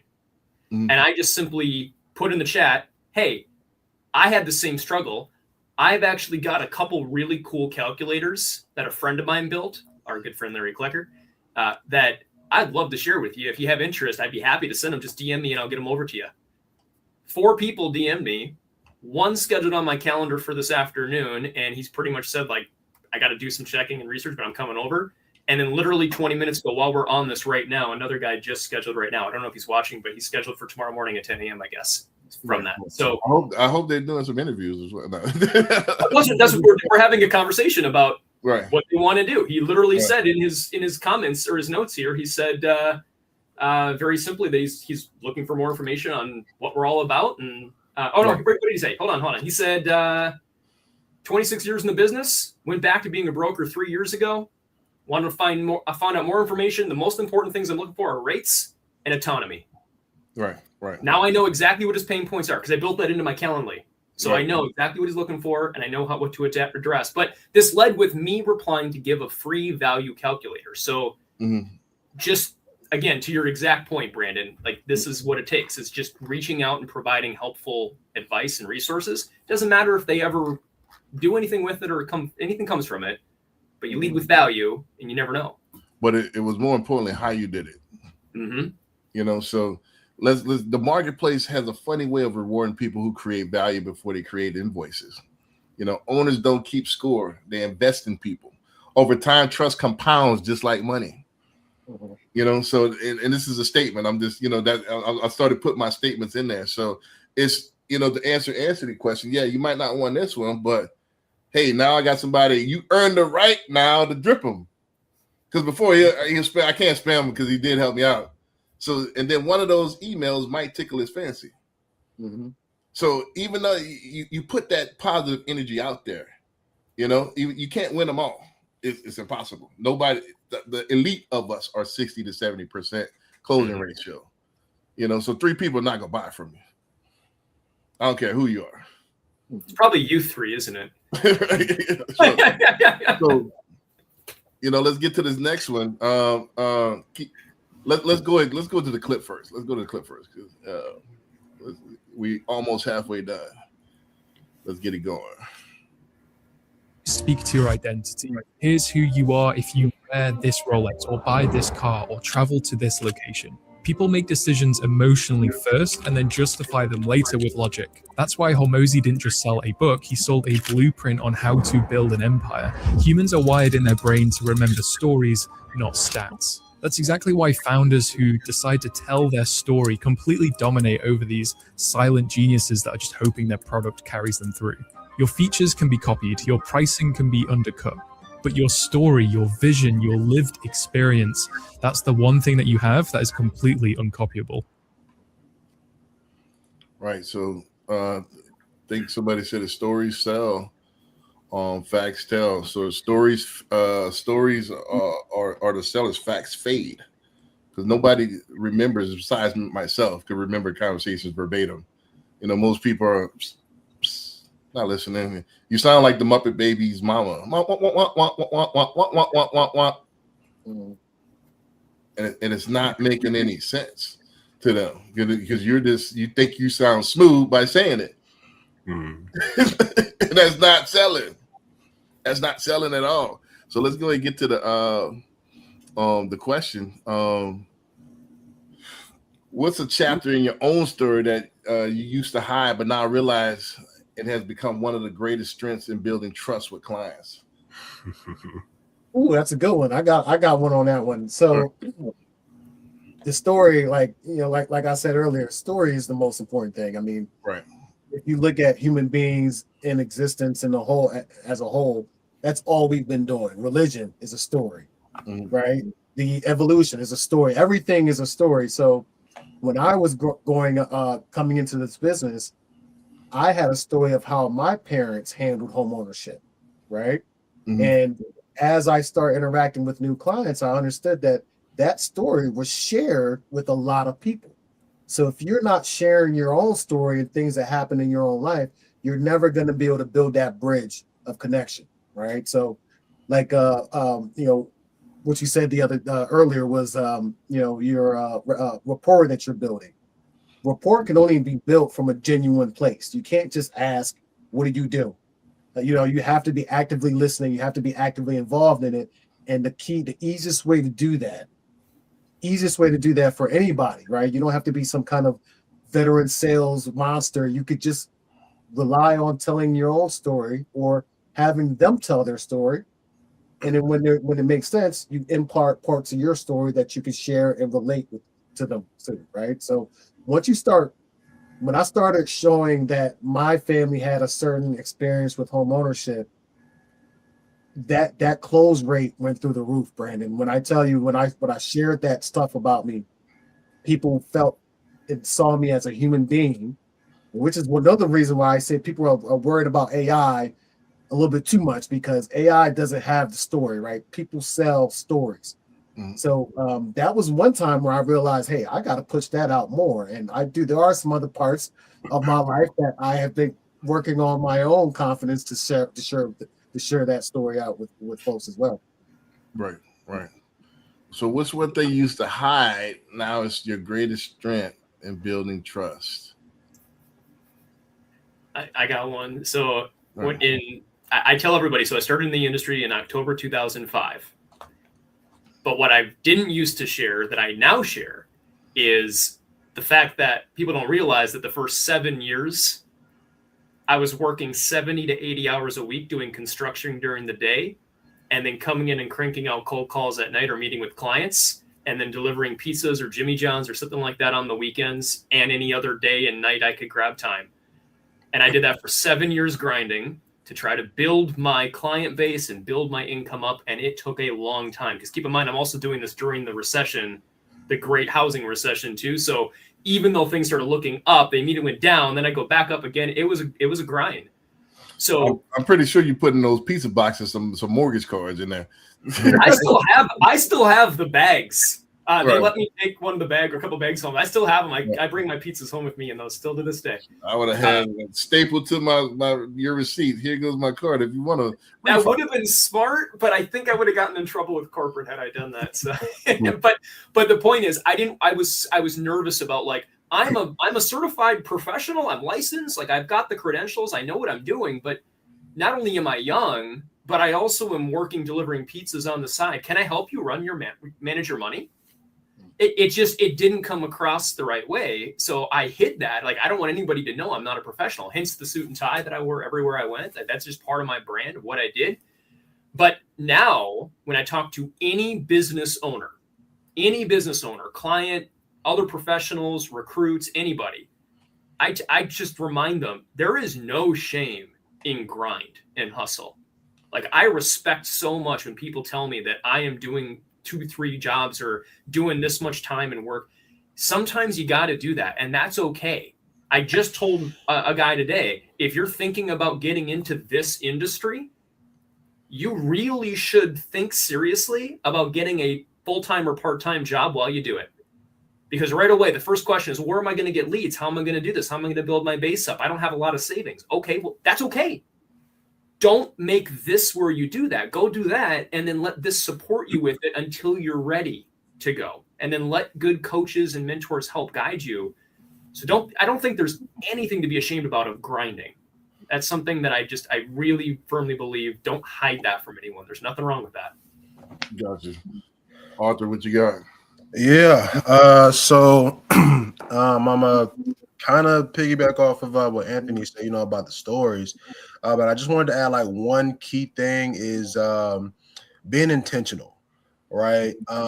Like you said, we're not asking questions just to ask questions, right? We're trying to get somewhere. But one thing that I did learn is, you know, and I'm gonna go a completely different way. I don't hide anything, right? I found out that actually, you know, hiding something makes me subconsciously a bit more or less human, right? Less approachable, less believable, right? Because people know when you're lying. They can hear it, they can feel it, right? So when you are completely vulnerable, when you're open book, hey, this happened to me, you know, and this is how I overcame, or this is what I did, right? You know, being completely upfront, hey, you know, hey, yeah, I did start my business. I wasn't making anything the first year or whatever, you know, hey, but I did get a job. Hey, I did do this. I did have to, you know, and now I'm a living proof that you can do it, right? It is possible, right? Because the biggest thing that people tend to stick to is ideas, right? You know, they have an idea of where they want to go or how they want things, but a lot of people really don't know the process of actually getting there, right? So having that vulnerability, having, you know, not hiding anything, you know, has really worked for me because I'm more believable, right? People tend to trust me more. So that's what's worked for me, just not hiding anything. Right. It goes, and this is more about marketing as far as about sales and marketing. If people don't know marketing, people confuse promotion or advertising with marketing. That's not the same thing. Promotion and advertising is part of marketing. I would say about 20%, but it's not marketing in totality. What marketing is simply creating a market for yourself. How do you do that? You know, how do you create a market for yourself? The first step is reciprocity. You have to be the first to give. You know, you have to give something, and whether it's information, whether it's time, where we're streaming, where we're giving nuggets, I'm giving nuances, I'm giving experience, whether it's in the community, handing out baseball cleats to the local team, whatever. It's about giving first. And the follow-up is, have you ever noticed that clients trust scars more than successes? Why do you think that is? And I want to say this. Why do you think TikTok, reality TV 20, 30 years ago, now it's evolved to just regular streamers now, just dudes with cameras? Because people don't want to see polish anymore. But back in my grandfather day, it was here, art thou? And, you know, they wanted to see Robert Redford, you know, acting, you know, construct words beautifully without stuttering, and, you know, and now people want to see the guy that stutters now. I think that's because they want something to be able to relate to. To relate, you got to be relatable. Yeah. You know, and David shared this with me. I think the reason why I intimidate, because I'm almost too factual. Nah, this, and I'm too confident. Nah, BS. It's because it's and that scares people. Ooh, you know, you have no rebuttal. No, not you, Brandon. No, of course not. You know, so. But yeah, people are intimidated, you know, that's one of my to share my story is that I overcompensate because people think big dudes are dumb. So I have to show, and that's why I became extra smart. You know, and I study already. I'm going to show you that your stereotyping is wrong. So I'm going to study, and I'm gonna have to be the most knowledgeable about everything. You know, I'm overcompensating. Because people are, this dude's not, you don't know that. I want to kind of add in a little something, man, because, you know, I ride motorcycles, right? So everywhere I go, people is like, you know, hey, you know, I want to learn how to ride, or, you know, how did you learn, or what was the process? How did you get your license? Whatever. They always have 1,000 questions, right? And I think one of the biggest points in, you know, riding a bike is falling. Right.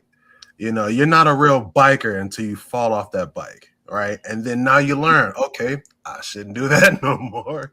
All right. I should probably not ride in the rain. Right. Or I should probably not try to do a wheelie in this oil spot right here. You know, because life is really the greatest teacher.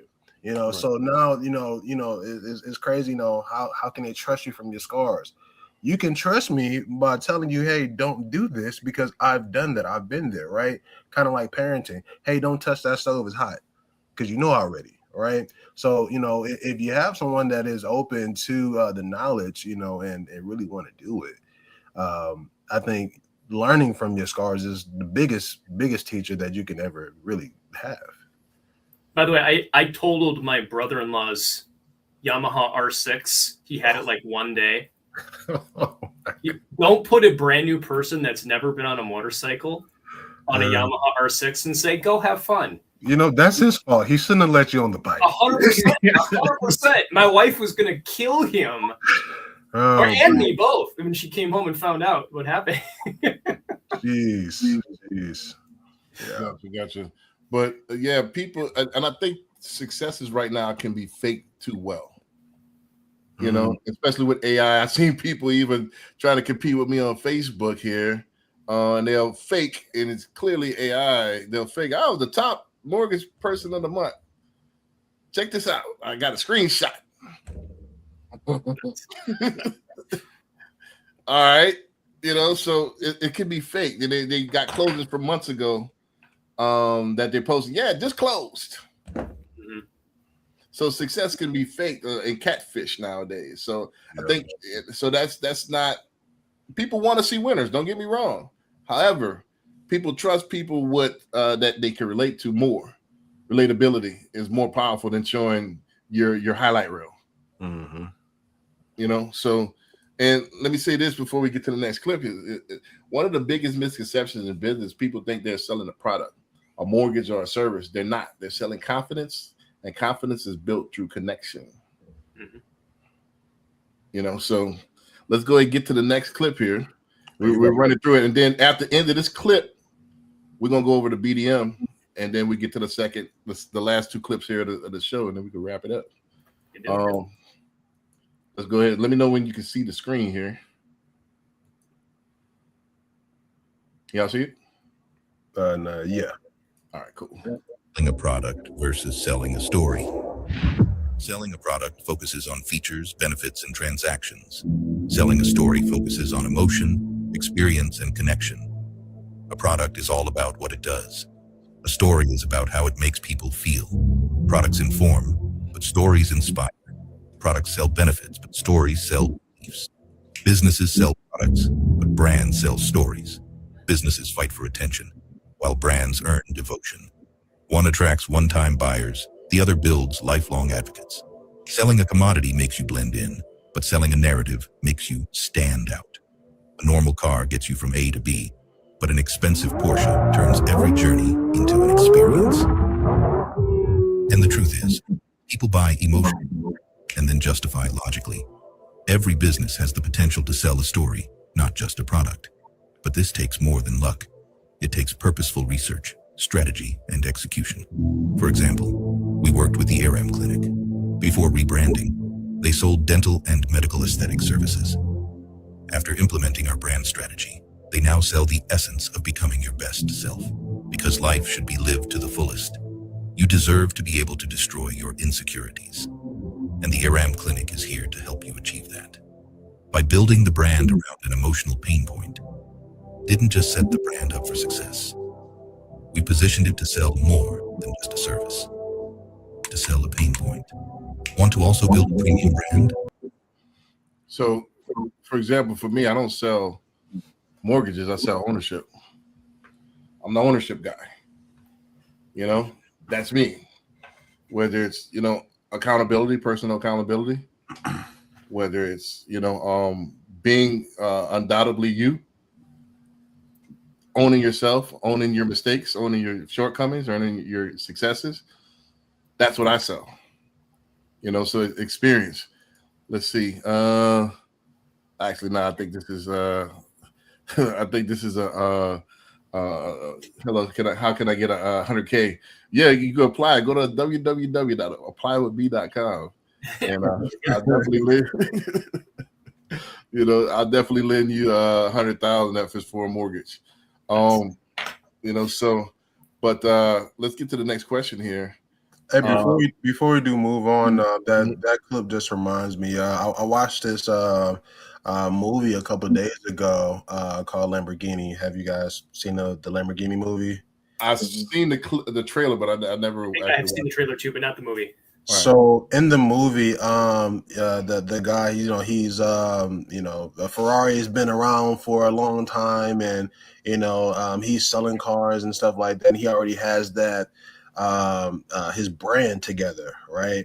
So he's going around and he comes up to him. He's like, hey, I think we can do business together, but because your clutch is faulty, right? And then he kind of, waves him off like, just go buy one of my cars. He's like, hey, I got a bunch of them, but all the clutches are failing, right? So anyway, long story short, the guy goes out. They have this showroom thing or whatever, right? And he builds his car. Ferrari has his, and he works to the perfect point. And he's like, hey guys, come check out my car. And he points at Ferrari. He's like, Ferrari is for the person who wants to be somebody. Lamborghini is for someone who is somebody, right? So he sets himself apart, and he's building his brand, and you can see the guy Ferrari gets all like mad and stuff, right? I think it's really important, like building that brand, setting yourself apart, because it is about the story, right? But yeah, I just wanted to share. That's what that reminds me. And I think honestly, I don't know, Arthur, what is your brand right now? Like, what's your tagline or your focus? What's your brand? So my brand, like I said, is and I'm redoing everything, revamping everything, because I'm still learning so much. But mine is just simply just helping the community, bringing the community together. All right. Like I said, I work with SMB, so mom and pop shops, small to medium businesses, nothing big like Walmart or Target or anything like that. So I'm focusing on high ticket sales. So roofing companies, dentist offices, gym memberships, things like that. Right. So I'm able to really bring our community together by helping them bring their brand out to everybody else, right, through social media, right? Because like I said, most people, they know how to do it and don't have the time to do it, or if they have the time to do it, they don't want to do it, right? Which helps me give them time back to themselves. Yeah. I mean, that's good. We got to figure out your brand, I think. Yeah. Is like I love, like, Anthony, like with the mortgage prepper, you talked at the beginning about like how you kind of came up with that concept of preparing people for this. Like, that's become your double down your brand across all your profiles. Mine is Infinite Team, and my tagline is find your path forward. Because the problem is, I went to get a mortgage when I was a young person. I got denied, and I didn't think anything of it. I just thought I got denied. Oh, well. Little did I know there's an easy way to qualify. I just didn't know what it was. No one showed me the path forward. So by finding your path forward, the possibilities are infinite, hence the Infinite Team brand. That's how I came up with that. That's what I'm trying to really hone in on, double down with. I just got that logo with the Husky, because Huskies like to run forward, go, go, go. I just got my license plate in the mail the other day that says forward, by the way. So that's cool. I thought your brand was mostly, what I gathered was, and I thought we had a similarity, because my tagline is ownership comes to those who refuse to quit. I thought Infinite, forge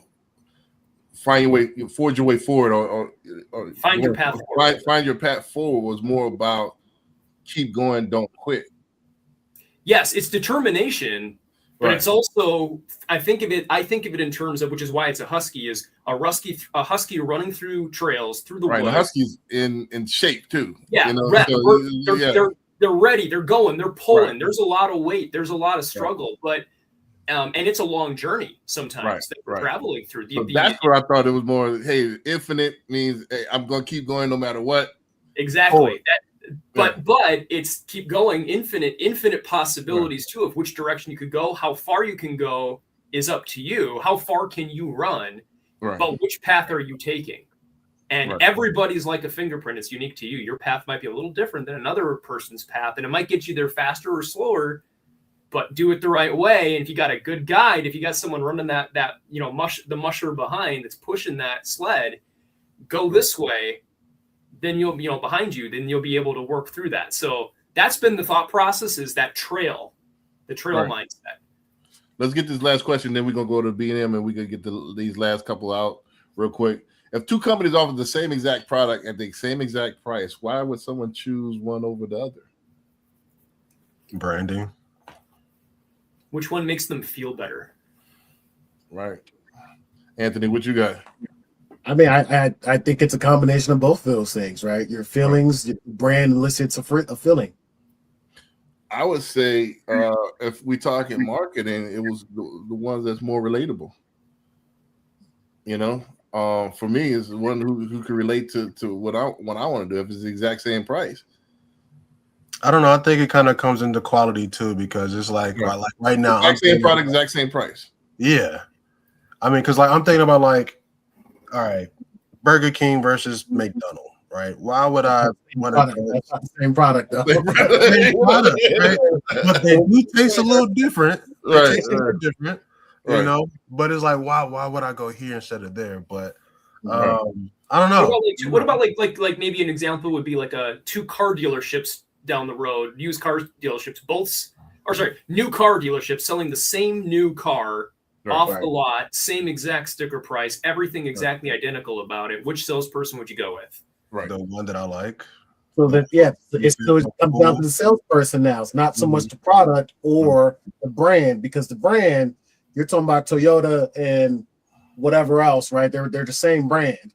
I just remembered why I thought of this analogy. When we went to buy our Ram, my wife and I went and test drove a Ford F-150 and a Ram.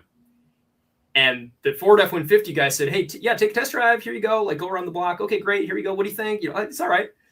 The next dealer, though, at the Ram dealer, he's like, "Yeah, you want to go around the block?" He's like, "Hey, by the way, how far away? You guys live close by? Like, where when you got kids, house, whatever?" And I'm like, "Oh yeah, we don't live that far down the road." He's like, "Hey, you want to take it to your house?"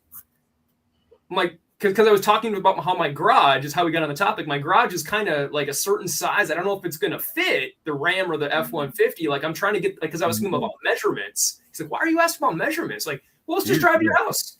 So we literally drove to my house and put it in the garage. Well, guess which one I bought? Right. Obviously, that F-150 one guy had no idea why you didn't come back. Yeah. No idea. He didn't ask what was important to him. Yep. That was obviously important. He probably talked about the actual twin turbo cam and the bucket seats and that stuff that you don't really care about. What's that movie? Coming to America. That boy's good. Right. So that was nice. And then all of a sudden, if I was in Minnesota, I'd be like, "Hey, what was his name?" And all of a sudden, now he's got this is how that works, right? His name was Chris. I remember this was shout out Chris years ago. Shout out Chris. By the way, he is now the lead sales finance guy for the place. Right, so he's a brand new sales going places. We knew Chris was going places. Yeah. Success leaves clues, so yeah. That's the thing. Let's get real quickly into the BDM. This is like our halftime, really, where if you're trying to level up this year, you're trying to increase your actual bottom line, you're trying to get multi-streams of revenue. We have at Nexa Lending, which is the parent company, we have a BDM program, which is business development marketer or manager, whatever you want to use, which you help market us, and then you get paid a percentage of the loan. We're going to play the clip, and I'll let David elaborate a little bit more after we play the clip, and then we'll go from there. But let's go ahead and run it. If you're a realtor and you're not getting paid for the mortgage conversations you're already having, we need to talk. You're speaking to buyers, sellers, past clients, your sphere every single day. And every time financing comes up, you're creating opportunity, but you're earning zero from it. At Nexa Lending, we've built a compliant business development manager program that lets you get paid for the business you generate without becoming a loan officer. No licensing, no quoting rates, no collecting docs. You simply connect people. We handle the mortgage. You get paid as a W-2 business development employee. Refinances, your CRM, your sphere, other agents you introduce. You're already creating the business. Now you monetize it. If you're serious about adding a real additional income stream this year, click the link, message me directly, and let's get you activated in under 10 minutes. So it really can be that easy. Just for everybody watching, it says realtors at the beginning because organically everybody starts with a realtor typically in a mortgage process. So it's only natural if you're a realtor. Why wouldn't you want to take advantage of helping them on the mortgage side of the equation as well? But this really could apply to anybody in any profession. If you are interacting with anybody looking to buy homes or refinance properties, you have an opportunity or an at-bat to be able to do that. This is a compliant legal way that our attorneys have spent hundreds of thousands of dollars on and work to keep compliant every single month to find a legal way to pay commissions to help us grow and market the company. This also expands into helping us recruit and identify top talent in the mortgage industry. If you know a good mortgage professional that would like pretty much everything they have to be better, have them talk with us and we can get them more information. At the top of your screen, there's a QR code. If you scan that, that actually is what this program is all about. That'll put you right on the calendar for myself. And depending on who it was that referred you, either myself, Brandon, Anthony, whoever might be tied to this will be the one to meet with you. But scan that QR code, schedule a time. Worst you can do is get more information. And again, in literally less than an hour, you can be up and running. Gotcha. Let's get the last, because I'm gonna skip a few questions, but I want to get all of the clips out of the way here. But I want to set this up because this next couple of clips, the last two clips are talking about scarcity. So let's go ahead and run the clip here. And let me know when y'all can see the screen. Yes. All right, cool. Universal principle of persuasion is scarcity. Simply put, people want more of those things they can have less of. When British Airways announced in 2003 that they would no longer be operating the twice daily London-New York Concorde flight because it had become uneconomical to run, sales the very next day took off. Notice, nothing had changed about the Concorde itself. It certainly didn't fly any faster, the service didn't suddenly get better, and the airfare didn't drop. It had simply become a scarce resource, and as a result, people wanted it more. So when it comes to effectively persuading others using the scarcity principle, the science is clear. It's not enough simply to tell people about the benefits they'll gain if they choose your products and services. You'll also need to point out what is unique about your proposition and what they stand to lose if they fail to consider your proposal. Our third principle of influence is Scarcity. I use this a lot, not too much in mortgages, but previous employment. Don't forget furniture sales, especially, and we have market samples like, hey, this is one of one. So if you don't take advantage of this, this might be gone. This is actually going to be gone. You know, so it's about setting that sense of urgency, because if you give them the option to make decisions, most people don't like confrontation. They don't like to make decisions. So you got a lot of times you got to make decisions for the customer. You already got to assume the sale. So you paint that scarcity. People want more of what they can't have, and it's exclusive. Like you said with Lamborghini, it's about like he framed it, that you're already somebody. So I'm going to buy it because I want to be perceived as already somebody. Mm-hmm. It's that scarcity. It's not everybody has those. Bugattis the same way. Like you can't even buy a regular person can't buy a Bugatti. They have to. There's a waiting list. If you have $1 million, like now, you got to wait. So that makes people want it even more. All right, so let's get into this next question here. And I actually had missed it. Here we go. So I skipped around. Actually, let's get to this one right here. All right, so the question is, no, not this. This one. Have you ever watched somebody procrastinate on making a decision only to become highly motivated the moment they they realize that the opportunity might disappear? Tell us about that experience. That's a good one. because people will procrastinate. Yeah. Okay. So there's a client I'm dealing with right now, actually. So on Friday, we all know the markets were a little bit crazy. Now it's typical Friday rates, bond market getting a little bit worse, rates picking up a little bit. Right. And I explained to her, I was like, look, this rate that you're looking at, it's right at the point where if it were to get worse, you would have to pay for it now, right? And she didn't want to make the decision. Now, of course, my whole thing is when it comes to that, I give you my recommendation on when to lock your rate, but it's ultimately your decision. It's something that I need you to do in writing when you email me that, right? So, I told her that hey, this market's the rate's looking bad. It looks like it might get a little worse. And today, as I think right around about 3 o'clock is when she was saying, hey, can I get that rate we were talking about on Friday?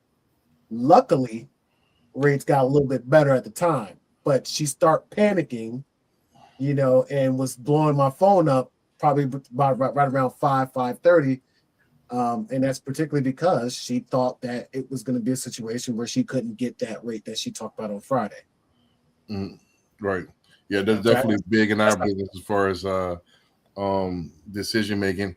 I have one at this moment right now. I've only had 2 people that gamble and they lost both times. And it looks like this particular lady is going to gamble as well and float it to damn near the end. And I think she's going to lose out because it's a 0.5 point swing. I'm going to have to check it today. I didn't. Yeah. And that loan amount? 420,000. Jesus. Ooh. Man, she's going to be $2,000. Yeah, it's going to be a $2,000 hit. Hopefully it goes down. I'm gonna check it right after we get off the line off the podcast. Hopefully it went down a little bit, but I had her she only had to pay 0.1 at one point. Now it's like at 0.6. That's actually not too bad, only a 0.5 point difference. But when I told you that, hey, do you want to lock this or you want to float? Oh, I'm gonna go ahead and gamble. Okay. Yeah. Not the week before closing. You feel a lot worse if you gamble and lose than if you lock and the rates go down. Right. Well, we could float it down if it's a 0.5 point. We could have floated if the situation was reversed. I could have floated it down for free, right? So potentially if it goes far enough, yeah. Right. Well, it's a 0.5 point. One thing on this point I think that's important is that I think I've found to be true is scarcity of time. It's funny, we make the joke about take a vacation and watch your business take off, because it's like literally we've taken 2 trips in the last year, and one of them was both of them were roughly a week, not quite, and in those both occasions I'm telling all my clients, listen, if you want to get this going, I only have 5 more days, 4 more days, 3 more days. I count down, like I'm out. If you want to do this, you better go. And then all of a sudden, naturally, 4 or 5, 6 of them, like, oh, here's all my apps and docs. Like, okay, crap. Well, now what? Like, can I even get to it now? but thankfully, that scarcity mindset of, okay, David's leaving. He's not going to have time to work on it. I better get it in quick. It spurred them on to go and actually created a pretty nice pipeline of loans closing. So take a vacation, and that improves the scarcity mindset. Right. Just like with Madden and Jordans and everything else that people line up for, Christmas holiday shopping, with people, the dollar days, right? That people come in the fourth quarter and line up to do. It's all that scarcity. Hey, you might be fear of missing out is stronger than anything. FOMO. Yeah, people would hate to have that kid not have that toy that they wanted underneath the Christmas tree, right? People would not hate to not have those new colored Jordans that everybody else had. I never got it because I never liked Jordans, but they want to be a part of that club. They want to be part of that particular club. I never understood it, but it's a scarcity that sells, and it helps persuade people to make a decision. That's why that's one of the principles is scarcity. Let me play this next clip, and so this is the second to last clip. So let's talk about it. We're getting toward the end because I know it's at that 2-hour mark now. I know. Yeah, I'm on the East Coast, guys. Yeah, so I'm wrapping it up. An entrepreneur opened a coffee shop and cleared over $200,000 in a year by giving her coffee away for free.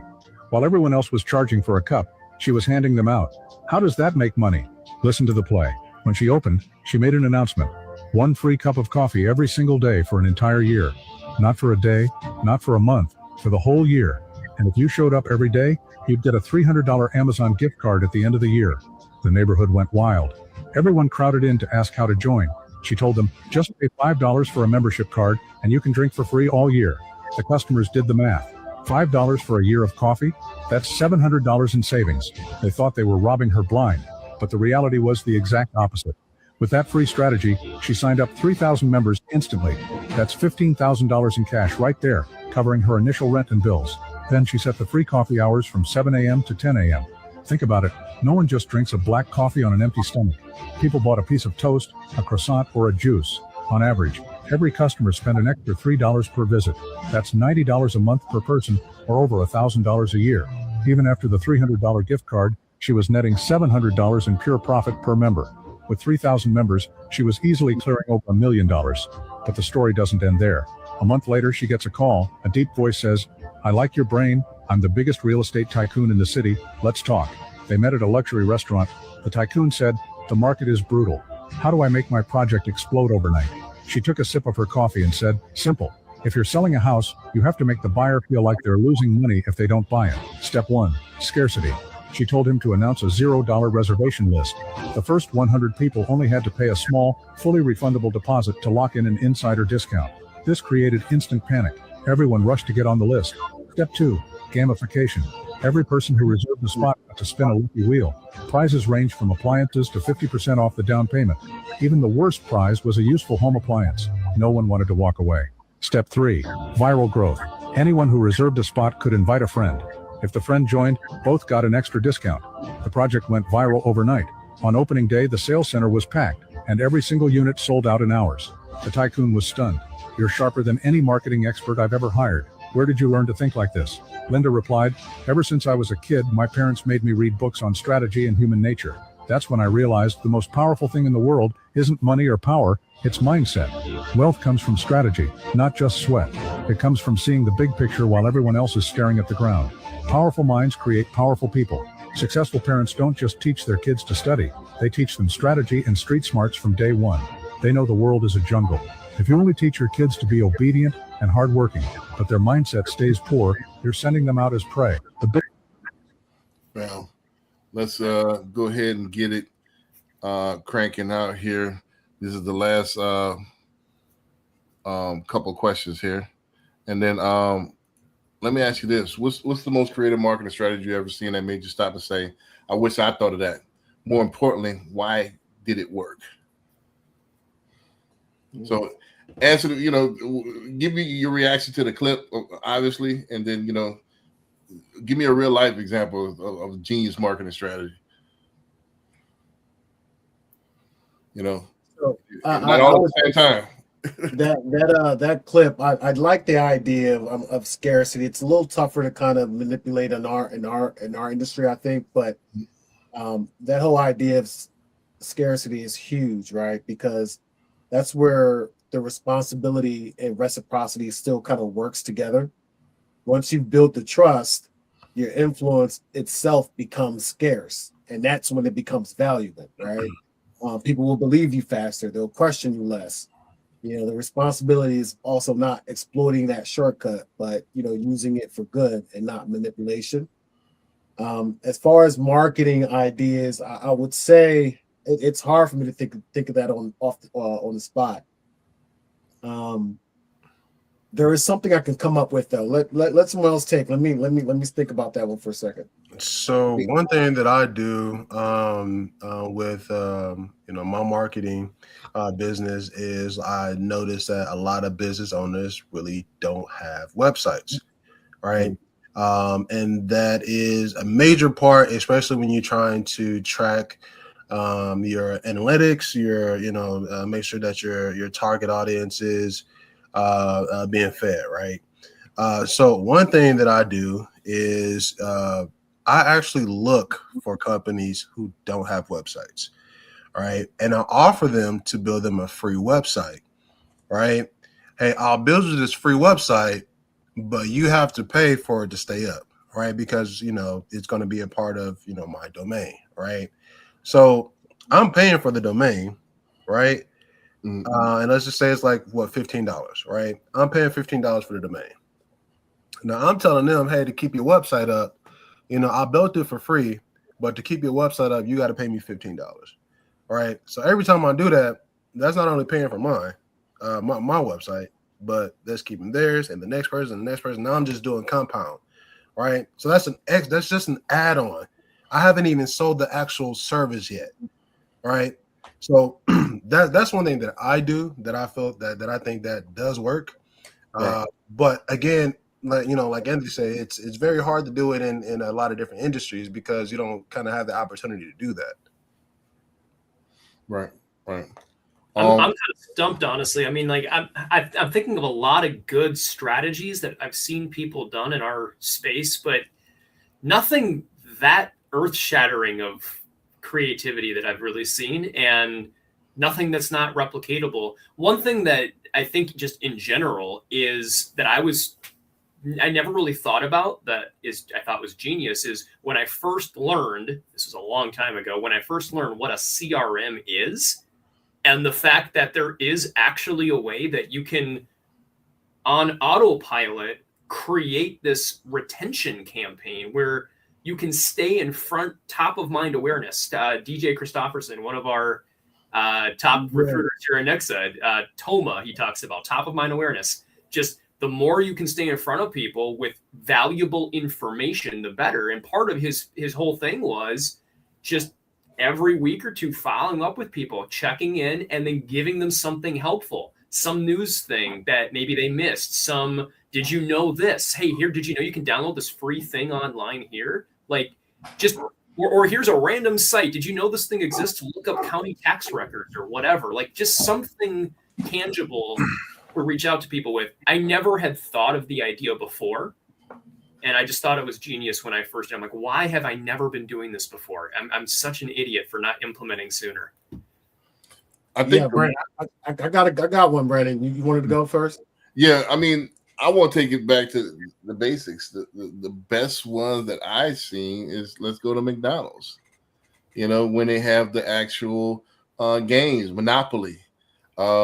You know, you have the games everybody can play. When you peel off that fry, damn, I got this piece, so it's gonna make you want to get another fry because I need this other. I need that other piece. God, dog. Yes, I remember that. It's a good one. Yeah, so it's gamifying that your purchases. Back in the day, and I'm really showing my age. They used to have a record store named Camelot. I don't know if y'all probably don't know what the hell I'm talking about. The 90s, baby. I don't know about that. I don't think they had that here in Minnesota. Right. So Camelot was huge. But what they used to do, they were the first with the punch cards, and each punch was like a note. You know, so you get 10 CDs, you get one for free. So that might make you buy 2 or 3 CDs at a time because I want to get that 10th one so I can get it for free. It was perceived value. So they had that with like Columbia House and other where like if you pay a penny, you get the 12 that or whatever. This is before that even, right? Yeah. Before this is back in the day, you know. So, but yeah, they would the gamification of your purchase to make you want to buy more. And it just made it worked because people love games. People love games, you know, and they want to participate. And if you make it fun, it don't seem like they're spending money. Don't forget people buy emotionally, and then they justify it logically later on, right? So like, yeah, I needed to get this piece, so I had to get this extra fry. You know what's funny about the gamification thing too is we all, you know, the largest mortgage lender in the world now is United Wholesale Mortgage, one of our partners, and how they got there is by gamifying how they get loans in the door from brokers like us. So get X amount of points for this, X points for this, bonus points if you do this. So you're incentivized to keep going, and then you get better service, faster speeds, more stuff the more you do, and they make it so you want to. Why would I not send the loan there? Otherwise, I'm not going to get my pro elite status this month, you know. And genius. Everything's gamified. Yeah, and it's funny you mentioned Yeah, that right. real quick. I just remembered Mhm. I got this idea from a couple of different loan officers, but we have this lender that does what's called a first responder program, MLB. Right. So what we did is we created a game where it's like a spinner thing where you spin and then you land on certain things, and we'll take it to the firehouses, the police stations, with some Jersey Mike's or some Pizza Hut, or we'll find a local pizza shop that would sponsor them, right? And then if we do some content with them, we'll take it there, spin the wheel, and they'll win things like a box of ammo or a free range day at the local gun range. And of course we have our stuff in the file. I've done some version of it. I got 3 loans from it for doing it for 2 weeks, right? So Right. that was something I thought was cool. Right. Game, and you gave them something. You gave them something that was significant, personal, and unexpected. They didn't expect you to come there and do that. And to be honest with you, now I know the fireman. I got pulled over a couple weeks later, and it was one of the guys. Nice. And of course, nothing happened. Right? I get it scot free. So it was cool. Now I'm knowing the people in my neighborhood. Reciprocity is a powerful tool, and I think the lesson here is strategy beats effort when effort has no direction. Plenty of people work hard. I mean, everybody's working hard. Everybody got products. It's who has the best strategy is going to win. Let's go ahead and play this clip. And before I play this clip, I had a disclaimer on here. And let me see, where is it? I thought I had a disclaimer. Yeah, here we go. Before we discuss this clip, I want to make something very clear. The Power of Ownership podcast is about ethical influence. We don't endorse deception or manipulation to make the sale. So this is FYI, but huh? I like that you shared that. Thank you for adding it. And the reason why we're showing this clip isn't because I agree with the tactic. It's because it illustrates how scarcity and emotion influence human decision making. Simply. I like the clip. I thought about cutting it, but I like what she did just at the end. I don't agree with it. In fact, I might cut the end. This depends on how quick I am on a trigger. But let's go ahead. Now you create scarcity because now I'm gonna want to see the end. Right, now you want to see it. Exactly. So, but I might play the whole thing. But again, I don't endorse the end because I'm completely transparent. But I like the way she set it up. But I wish that what she was saying was true. That would make it even more powerful. Hold on, let me get this clip together here. All right, here we go. And this is the last clip, and then we'll wrap it up here after this. I know it's the East Coast. What do you mean they're not for sale? The stones were forged in Whitebone Cave during the Qing Dynasty. I bring them out simply to name your price. It's really not about money. Anyway, I'm actually closing. 20,000. I'm sorry. 50 then for the pair. Oh. Well, they do look magnificent on you. But what would my ancestors say? 100,000. Let me wrap those up for you. Yeah, I wanted to cut the end, but so it's the story. It's the scarcity. It's the that makes people want it even more. It's the story. She says she's told where it was my ancestors. It's perceived value. So it's all of that plays into maximizing the sale. Let's go ahead and get into the last question, and then let's wrap it up. As owners, excuse me. Have you ever watched someone make an emotional buying decision and then immediately start looking for logical reasons to justify it? What did that teach you about human nature? See, I just did that last week. Right. Personally, right? Right. I'm really into the firearm industry, so I just spent money on a firearm that was just something ridiculous that I did not need. It was more. It was just an emotional buy because I just stopped in there and I looked at it and I said, "Oh, it looks nice." I got caught with a really good salesperson. Told me a whole story how he himself fell into the trap and how he enjoyed being buying something that he didn't need. And then, I said, you know what? Let me pull the trigger. And then I proceeded Not literally, huh? So then I proceeded to justify me spending that kind of exorbitant money. It was ridiculous. More money than I've ever spent on a firearm, and I did not need it whatsoever. Right. But it made me feel good. Right. Exactly. Retail therapy, right? Yeah. Right. Everybody needs it in their lives. Right. Arthur, you want to go ahead and stick it? Yeah. Man, these things right here, man, is so crazy. I think Apple did an amazing job with their branding. One thing that you can do on an iPhone, and they pretty much make the same phone every year, more expensive. But one thing that the iPhone can do that everybody loves doing, and people talk about it all the time, is FaceTime, right? Oh, I can FaceTime you, and I feel like people, act like if you don't have an iPhone, like you're just you ain't a part, like I said, you're not a part of the club, or you can't afford this, or they make you feel less than, right? When honestly, so some of these Androids is really killing the iPhone, right?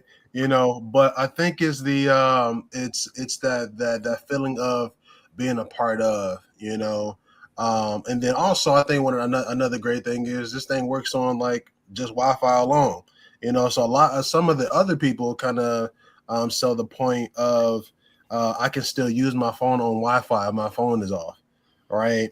So that connectivity, and that exclusivity is really what I feel like really pushes this thing here, So for me, buying my first iPhone, I used my whole paycheck, right? I used my whole paycheck, and I paid for it later, but it made me feel a little bit better when I got a number that night, and I was happy to pull out my phone, and it wasn't crap, and it made me feel nice, all right, it made me feel a little special, right? But that for me is really what tightened that emotional part, right? I'm able to now feel better because I have a better phone. I'm a part of the club now. I can FaceTime you. I can, whatever. So it was an iPhone for me. Right. Definitely, I definitely agree with that. Day before, I'll let you go after this because I want to get this last question out here after this, but I'll get you that way I could come back after that. People buy off emotions, period. I've seen several people just buy when I was at Gallery Furniture, just buy because off the strength that Mac did something for the community. Mac helped their sister out and got our whole house full of furniture during the 30 days of December, 30 families that he'd give 30 houses of furniture, right? So just, he did this. So it's emotional, it's an obligation, even though they justify it later. Hey, all right, I just spent $7,000 on this couch. We needed the couch. Mac's a good guy. Why not spend the money? So, but it's emotional. If he didn't stir that emotion, they wouldn't went down the street because a lot of people, unless you're a furniture snob like I am, a couch is a couch. So it's that value that he added, that it was that perceived value that he put into the community, that reciprocity. And myself, just to put it on personal, I make an emotional decision every time I buy a vehicle. I switch out vehicles every year and a half. And that's just because I can. I'm gonna stop there. I'm gonna keep this truck a little while. Are you leaving? Nah. I don't have any bills. Yeah. My Okay. house is paid for. My truck is paid for. Yeah. So but I don't have any bills. But I buy vehicles. I traded the Range Rover, got the BMW, then I got the BMW, then I went to got the truck. But it's just an emotional thing. I justify like, well, I need a vehicle and I got to look the part. Big I gotta look like I got $1 million. So so I justify it later with the business. However, it's just pure I like cars. I like the smell of new cars. I like the feeling going on a lot. Yeah, give me that one right there. I like the feeling of the people underestimate. I dress in a t-shirt and bummy, and I like the trick salespeople and stuff like that. Like I ain't got any money. Yeah, no, I ain't. And then I think you mentioned an important part though. You mentioned some pretty nice cars, man. You know, why didn't you go for the Toyota? The Honda Civic. That's a car too. Right, and that's the emotional part of it. That's the emotional part of it. Like, hey, I don't think I get as much business if I pull up to an open house in a Honda Civic. Right. When I'm hopping out that Range Rover, when I'm hopping out this giant truck, they're like, damn. It's also the same reason I didn't buy the $300 Glock, right? It doesn't. When I'm in the range and everybody looks up that gun on my hip, they're like, "Oh, okay, right, that guy does something, right? What do you do?" Yeah, and then I'm like, "Oh, I need you to do a mortgage. Come here." Right. Yeah, there you go. There you go. It's all about that emotional buying. David, what you got as far as? Yeah. So my story is, so I might have told this before in a previous episode months ago, but many years ago, a couple friends of our best friends and I had to drag my wife kicking and screaming to go golfing for the first time. And she did not want to go. And she hated it until the 9th hole. She got a hole-in-one, borrowing clubs from our friend, and immediately asked if we can go buy golf clubs after that for her. And explaining like, well, we're going to go a lot now, right, honey? Like, this actually isn't so bad. And I mean, like, we'll probably, like, how often do you think we're going to go? And like, well, what kind do you think I should get? And literally we drove from there to the store and got clubs. And guess what? I got clubs too while we're at it. So what I learned from that is happy wife, happy life. If she's happy, I'm happy. Everyone's happy. Same thing though with clients, right? Like if the client's happy, I'll be happy. Did she realize that hole-in-one was a one-time thing? Did not realize that at first, I don't think, but yeah, it never happened again. But it was a really fun experience to go through that. So, right. Last question. After watching all of the clips, what's one thing that you're taking away from this episode? And I'll let our guest, Arthur, I'll let you go first on that. What's one thing that you're taking away from this episode? One thing that I'm taking away from this episode is, the main topic, reciprocity. So I'm really sitting here thinking, how can I give back to my community? How can I give back to the people who want to shop with me or, do business with me? How can I help them first? To gain a loyal customer, a long-time customer, who's going to also bring me more customers. So, right. I mean, there's ways that we're doing it right now with the digital marketing with the streams. They're giving 2 hours a week our time, 2 to 2.5. You know what I mean? Mm-hmm. I remember Dave when he first said 3 hours. What are y'all guys doing? Like, it's not like you think. Streaming is a little bit different. But we're giving 2 hours a week, donating our time. A little bit more because I pre-produce it. It takes about an hour to pre-produce it, but I'm giving that time out of my week in order to gain visibility, and somebody might learn something, and I want to give really substance. I don't really want to, hey, all right, I like the clip. You like, and do stupidity that has no value. I think a man's purpose, is how much value can you bring, and I have a lot of experience and a lot of value that I could bring to people. And that's what I'm giving, so yeah, it's not just about physical, it's about digital as well. So podcasts and lessons and digital things can happen as well. Anthony, what's the one thing that you're taking away from this episode? Well, yeah. So I think the reciprocity and scarcity, how it goes hand in hand with the trust being built as the foundation.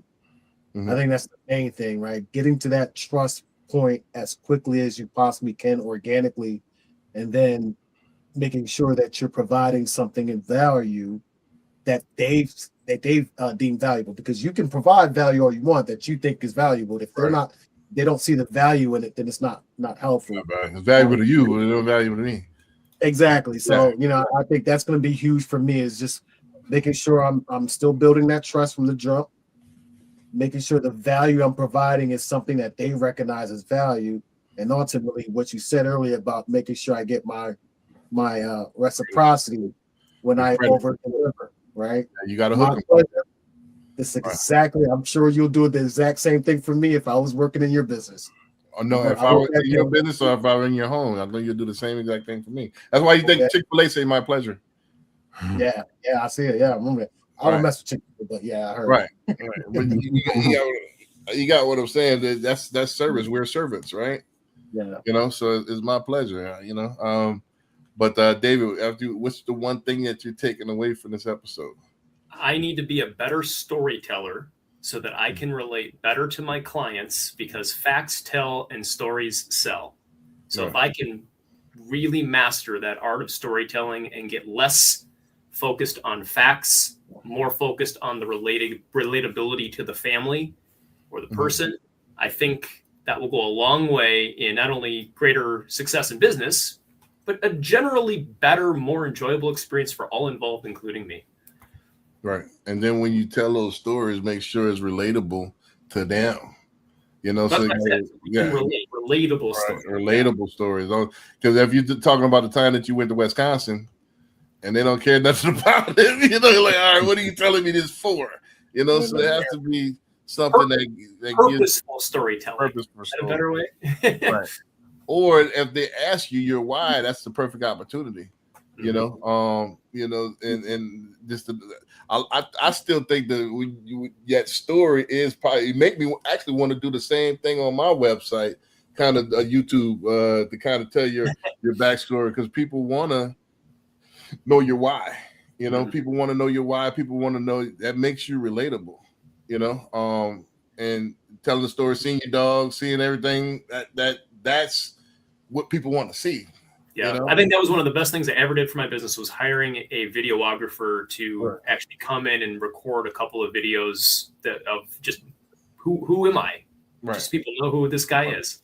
People want to know the real you. I mean, that's part of influence. And just to tie this to the last statement again, let's go full circle. Influence is a responsibility. The goal isn't to get better at convincing people. The goal is to become the kind of person whose character, consistency, and value make people want to say yes.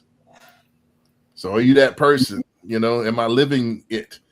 Am I relatable? My scars are proven. Am I a stand-up guy? This is stuff that people can relate to. And then that make them want to say yes. And we said this over and over and over and over.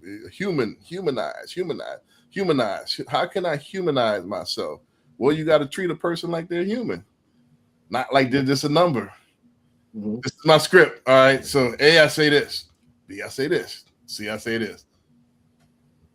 That's not humanizing the person. Talk to them as a human being. How would you talk to your brother? How would you talk to your sister? Talk to them like that first. And then you offer your value.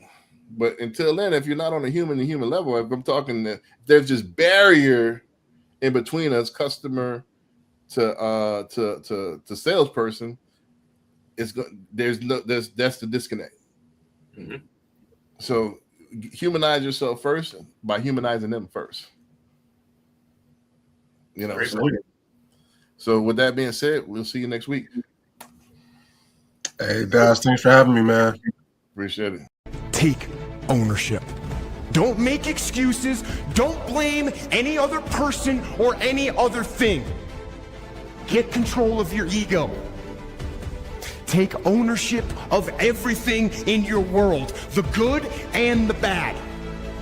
Take ownership of your mistakes. Take ownership of your shortfalls. Take ownership of your problems. And then take ownership of the solutions that will get those problems solved. And when a team takes ownership of its problems, the problems get solved.